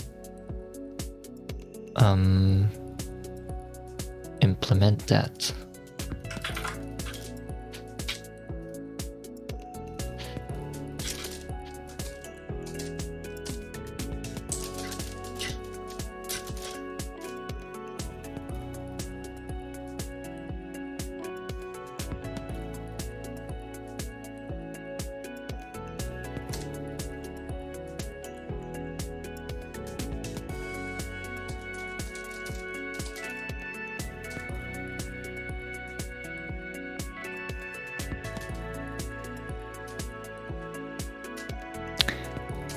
Is there not an integer absolute?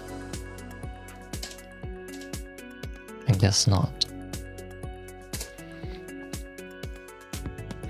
I want to make sure that we don't move more than like one tile horizontally, vertically, or diagonally.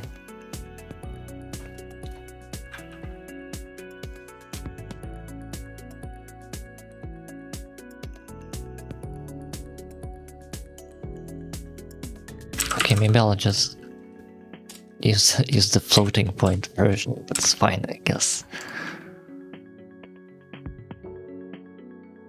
Except I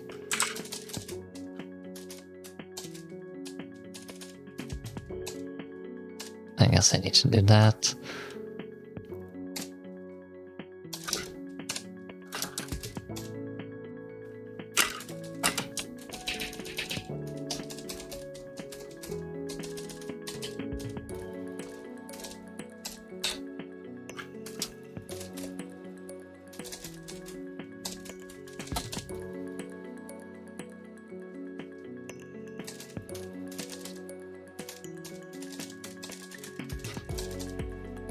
Okay.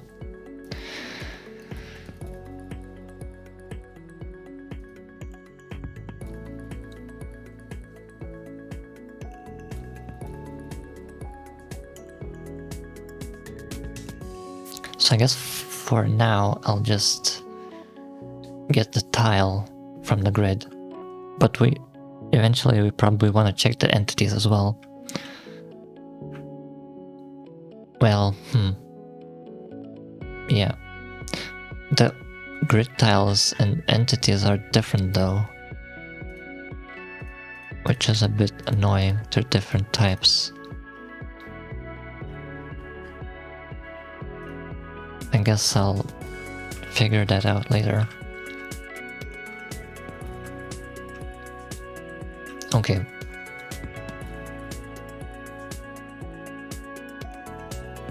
So we're gonna say, okay, first we need to get what the tile type is for that movement position. So obviously tile is grid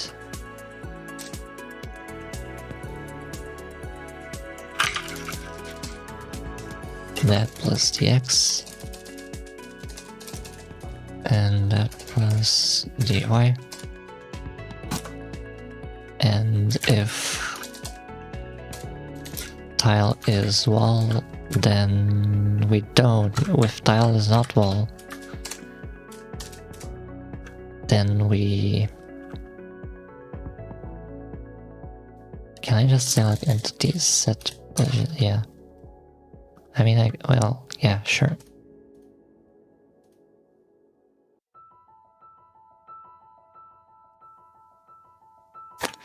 Okay.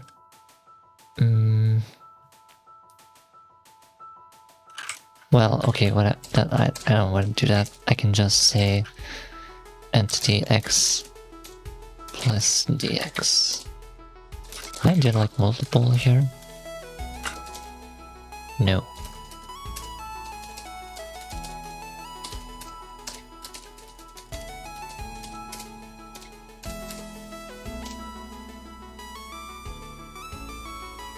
Okay, so if it's not a wall, we just move there. If it's a wall, then we can't.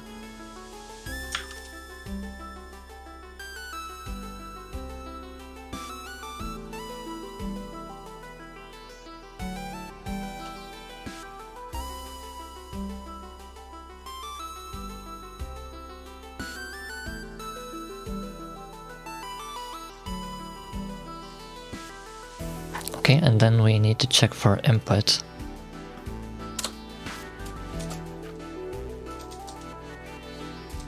Oh, the keyboard input is here.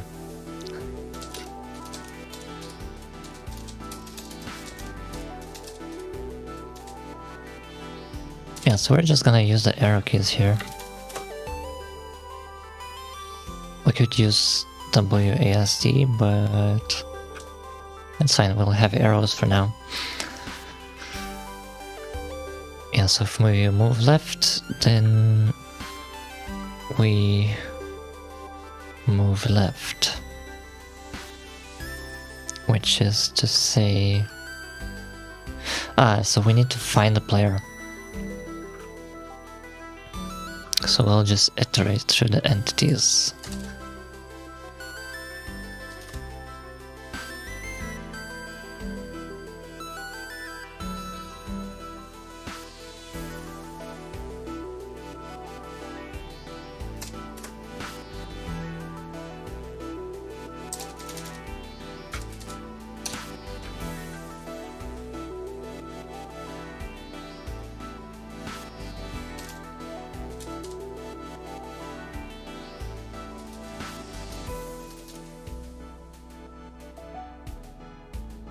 Well, no, hold on.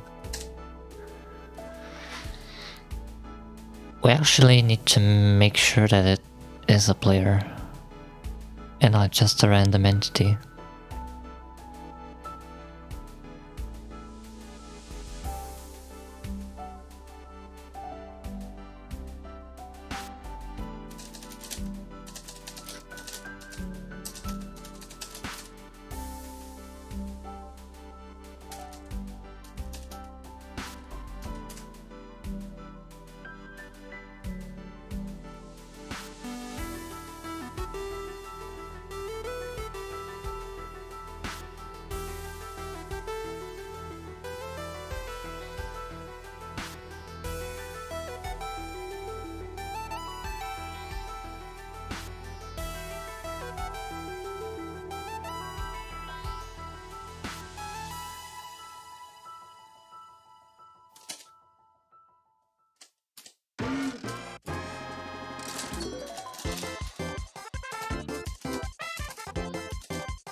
I guess that's the right thing here. This is a bit annoying.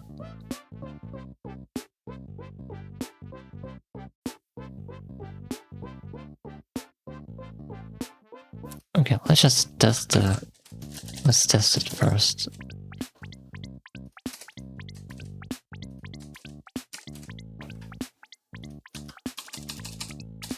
It don't work.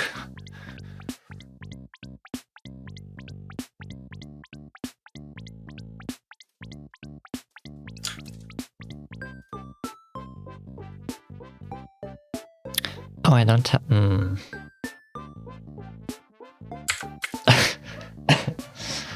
How do I actually input? I can't. Oh, wait. Yeah, no, I don't think I have a terminal here. Ugh.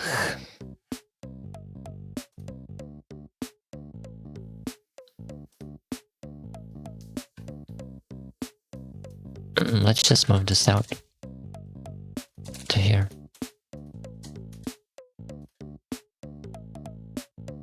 Wait, actually, maybe it does work. I didn't flush the thing. No, not run in debug.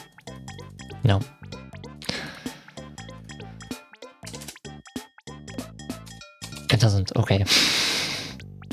Cool. Okay, back to this. Let's move this out.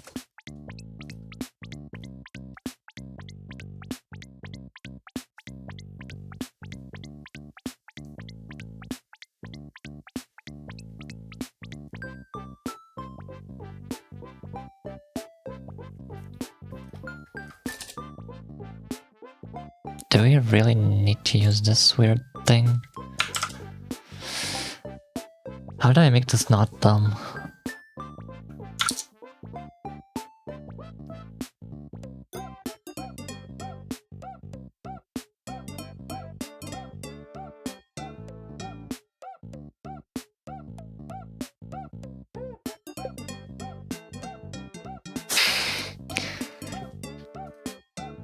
It's...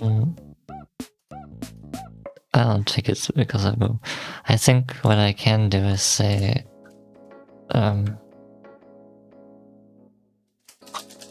takes input.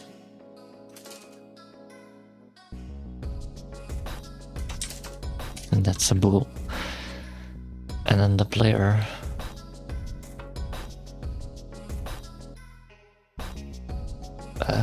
I say...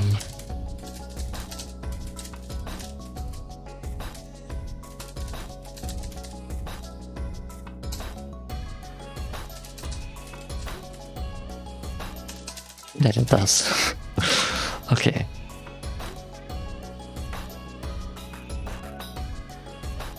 And so now here, if entity takes input, then take the input. Move right.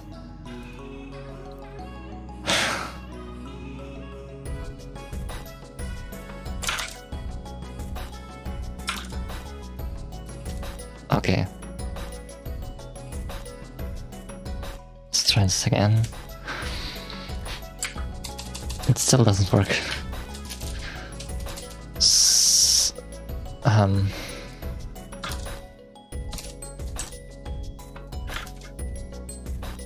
Oh, oops. No.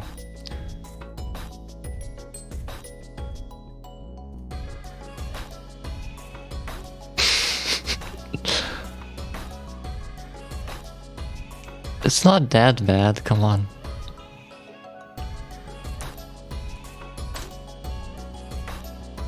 Oh yes, it does move.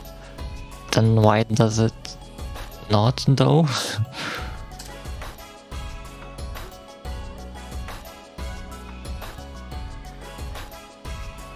How do I...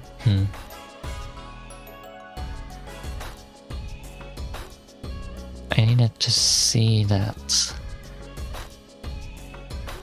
I wonder if there's a way to like keep track of this. It's probably not it. Okay.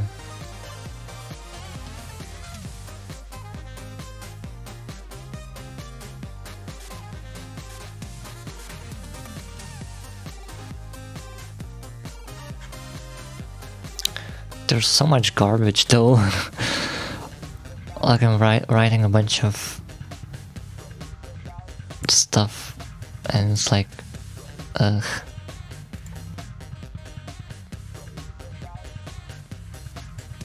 It barely does anything.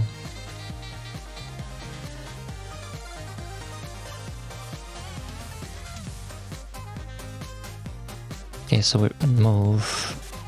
We don't panic. That doesn't happen.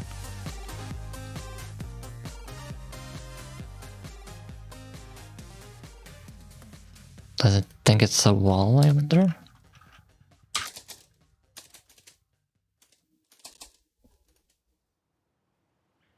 Oh, oops.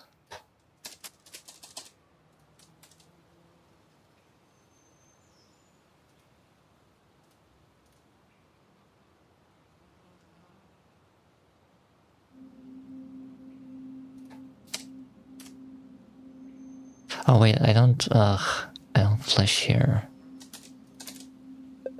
Okay, it does run that part. So it gets so it does increment these. Then I forgot that I need the flush after the thing. But it's okay. So it runs the move code, it increments these, and then nothing happens.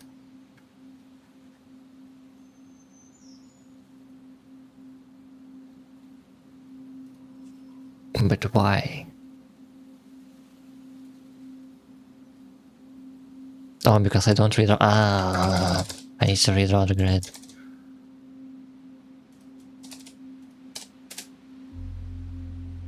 Nope, it still doesn't work.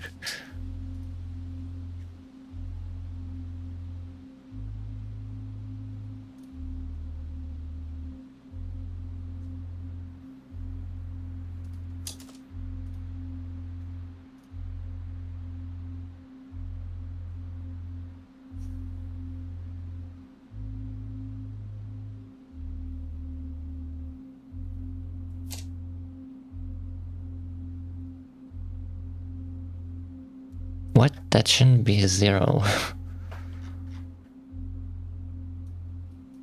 We move and then let's okay.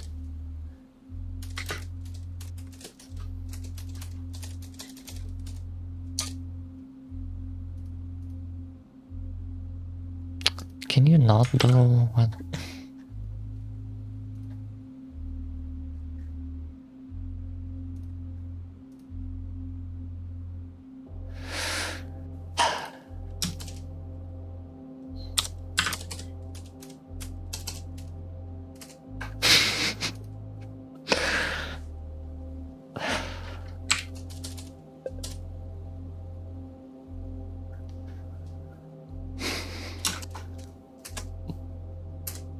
There's no winning in this scenario.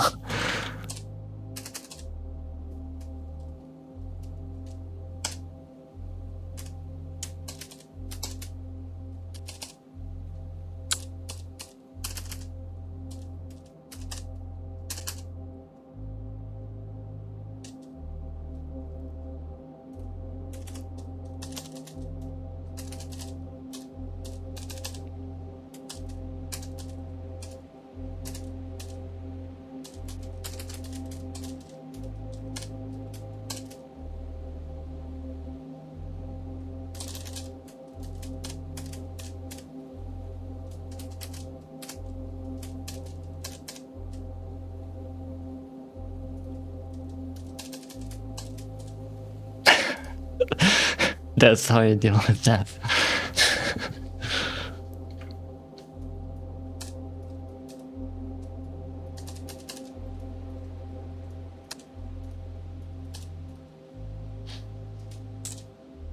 I don't think I actually need a template here. Can just be any.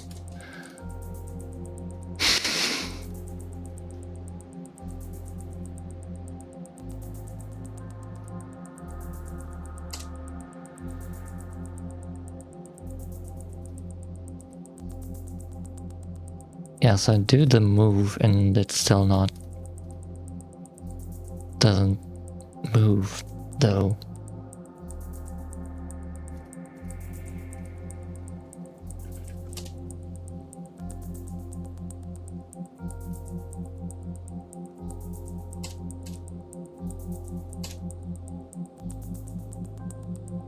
It's empty, so that's good. We go inside.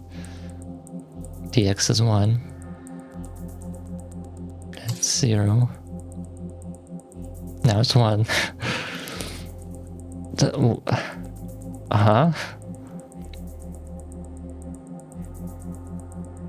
So it gets modified and then it doesn't. Oh.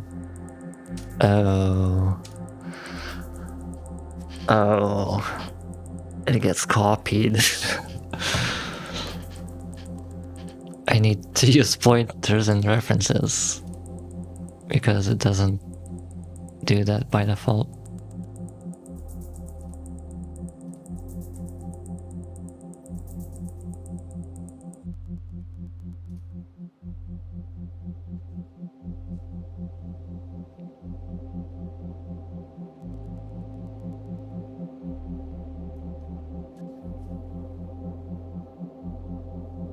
So I guess I need to use pointers here.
I don't need, well, yeah, I guess this doesn't need to be a pointer.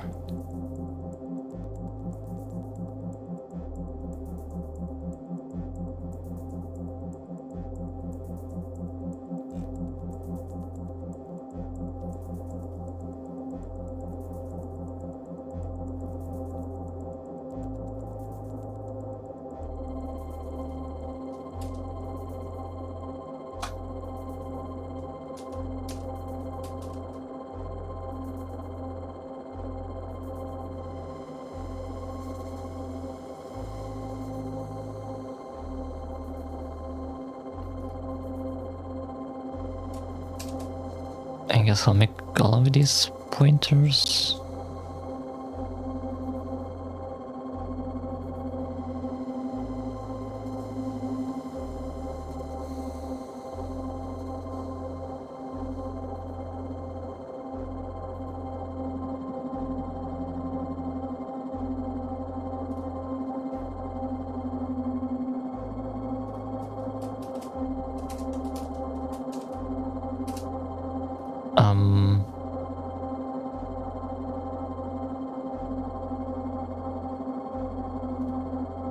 How do I make it take a pointer to the thing?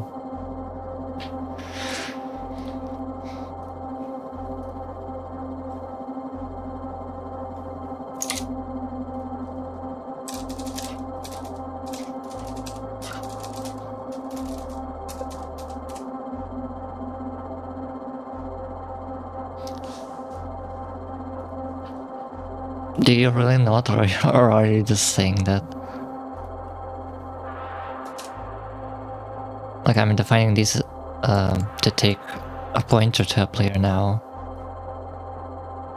but that's not how it is in the interface, I think, so it's complaining about that. Okay.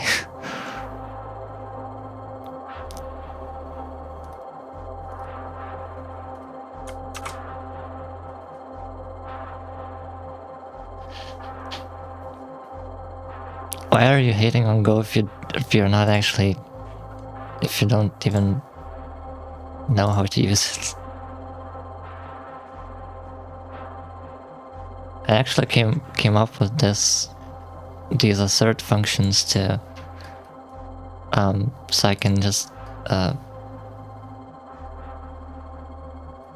like wrap around an assert around a function. So like I have one assert here. So instead of doing the is nil thing or is not nil, I just panic automatically here. Let's see, do I use this? No, I don't.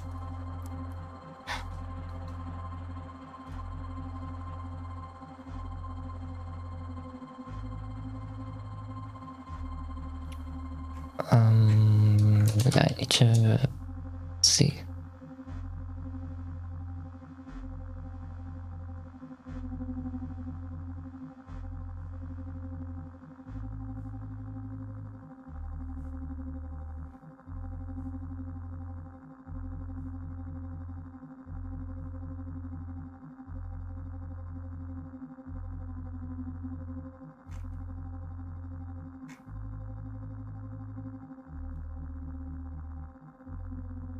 What? I don't...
Okay, so I guess what I need to do is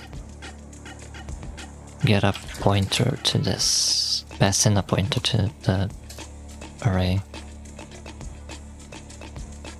which is interesting because it's not an array of pointers, but okay.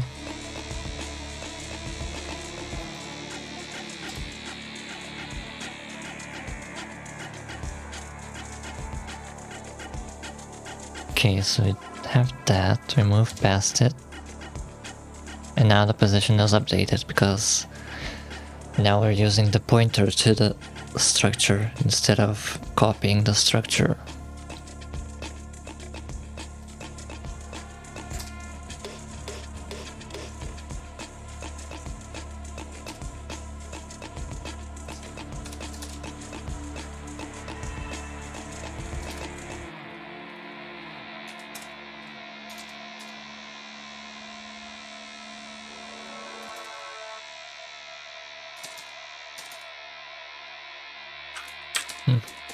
Whatever, let's just see redraw here. Yeah, maybe we should, yeah, whatever.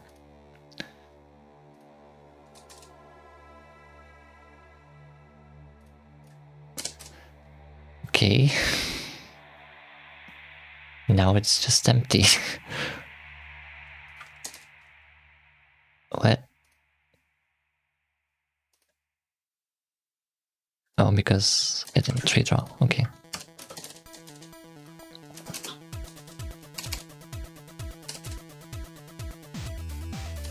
Yes, we can move to the right now. Pog. And we can move out of bounds.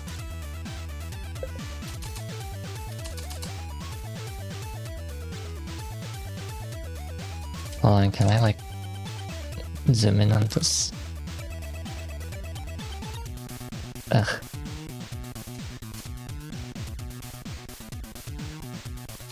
Look at that.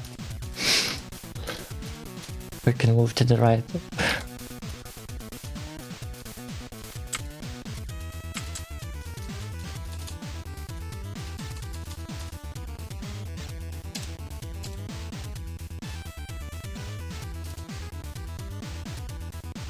Okay, now we need to move in other directions.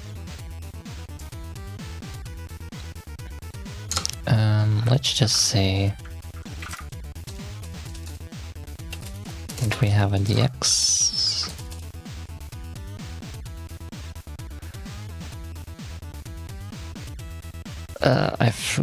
I forget how to...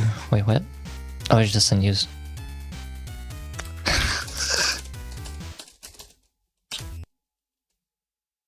Well, actually, I want like... I want it to be 0 first. What was that? Okay. have that, and then we see if right, then that, then that. Let's put that here.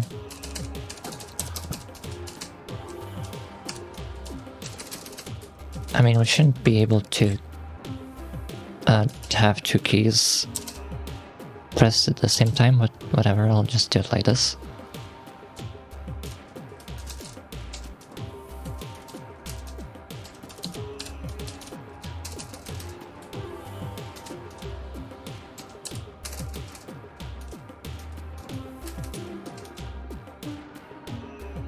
Okay, and then see.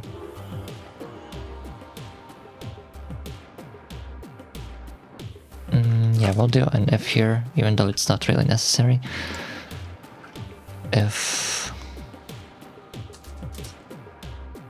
dx is not 0 or dy is not 0, then we do the movement. And then, yeah, let's move that inside here.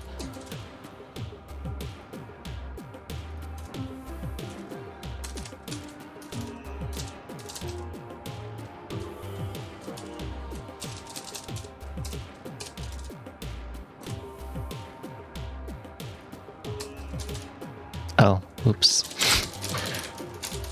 All of the arrow keys move me to the right. That's not really what's supposed to happen. I should probably use the dx and dy.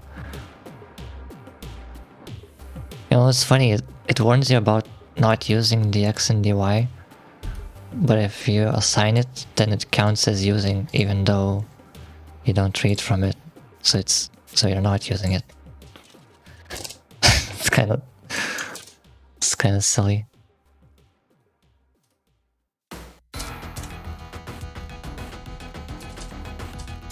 Okay, why does the cursor move? Okay.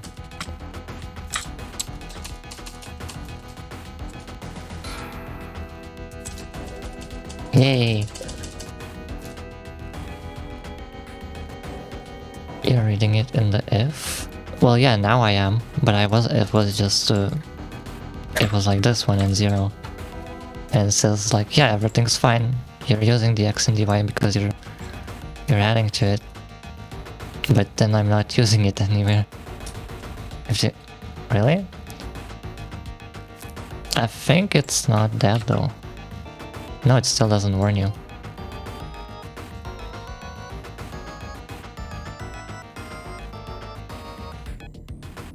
It's just purely because you're modifying it.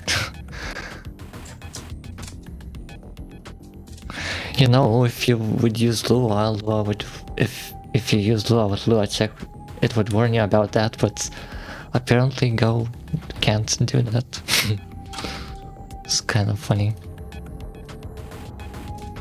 Okay, so yeah, now we can go in any direction, but we can't go across walls.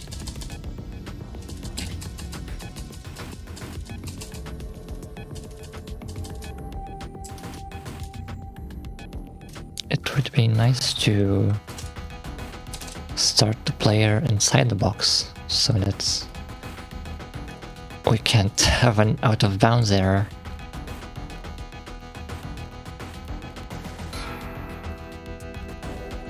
I don't understand, like, you have curly braces here. How do I actually set X and Y?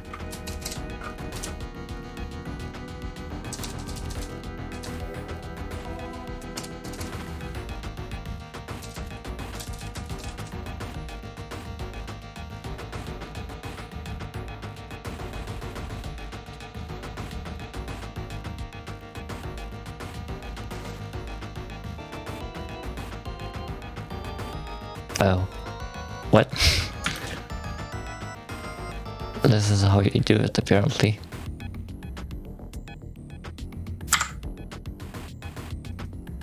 I don't understand why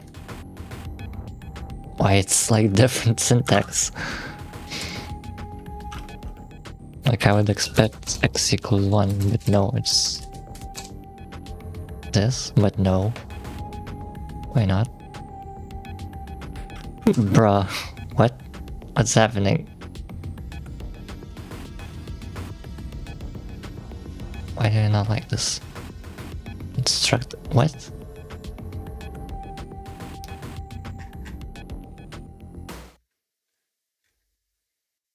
Player has it. It has a position. Do I need to like... say position.x? No. I guess it's a struct literal, so it doesn't understand that it's a player. Different than what? Different than like this, I guess.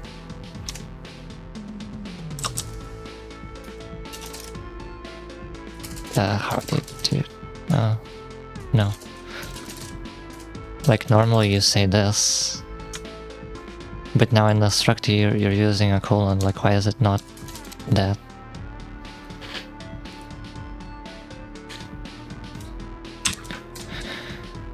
Yeah, I'm trying to do that, but apparently it's an unknown field x, even though it's supposed to be a player that has a position, and the position has x.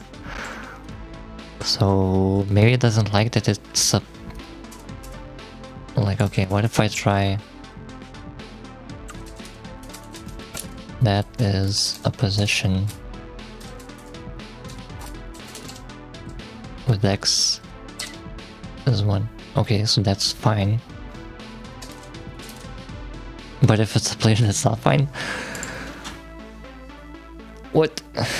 0 is assigning, colon is initializing, colon equals is initialized to. Maybe that's their thinking.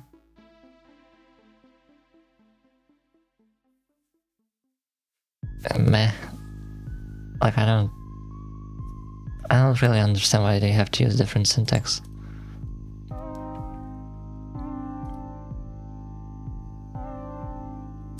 So it understands that if it's a position, then it gets that.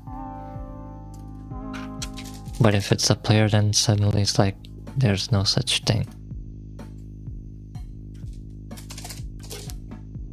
Wait. Oh. But why? Yeah, what? No, it doesn't like that either. What the fuck? What?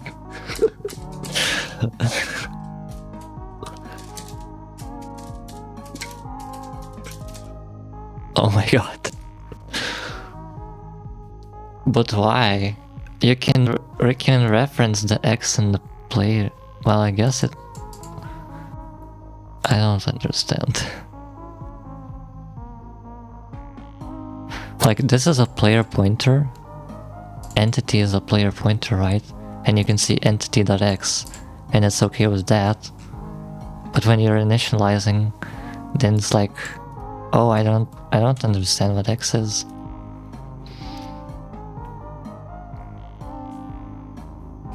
Well, it's supposed to be like kind of an inline thing.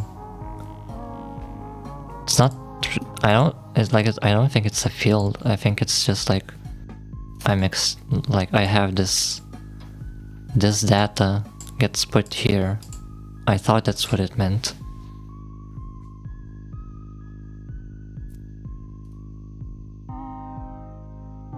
But now it's saying no, except here it's saying yeah, that's fine.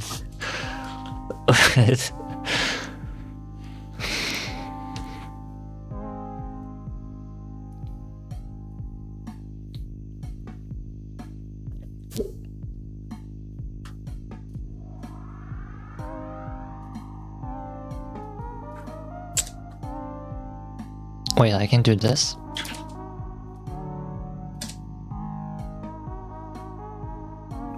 Okay, that's slightly better, but also still Y.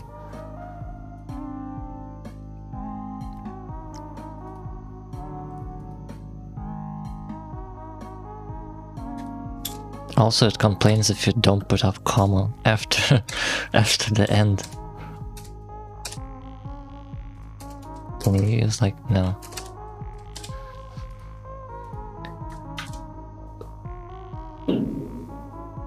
It's a funny language for sure. Okay, so this here, then we do position, but why does it do? I can do this, but it doesn't. When the autocomplete doesn't do that for me. Oh wait, it kind of does.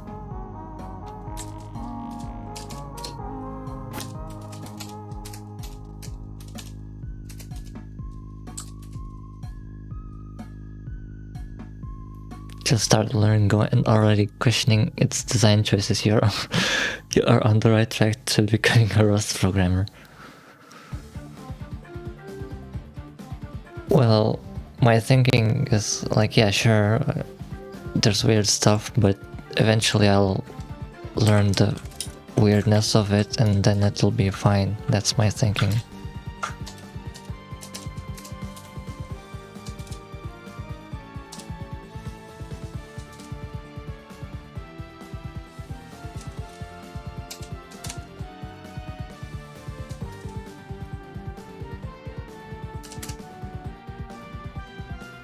Oops, that's too far.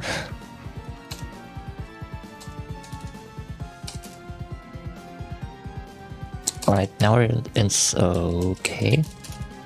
Why would be. Where? Oh, right, I changed that again.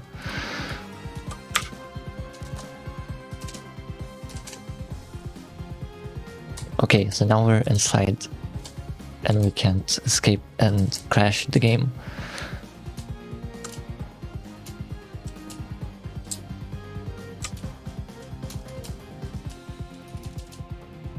Nice.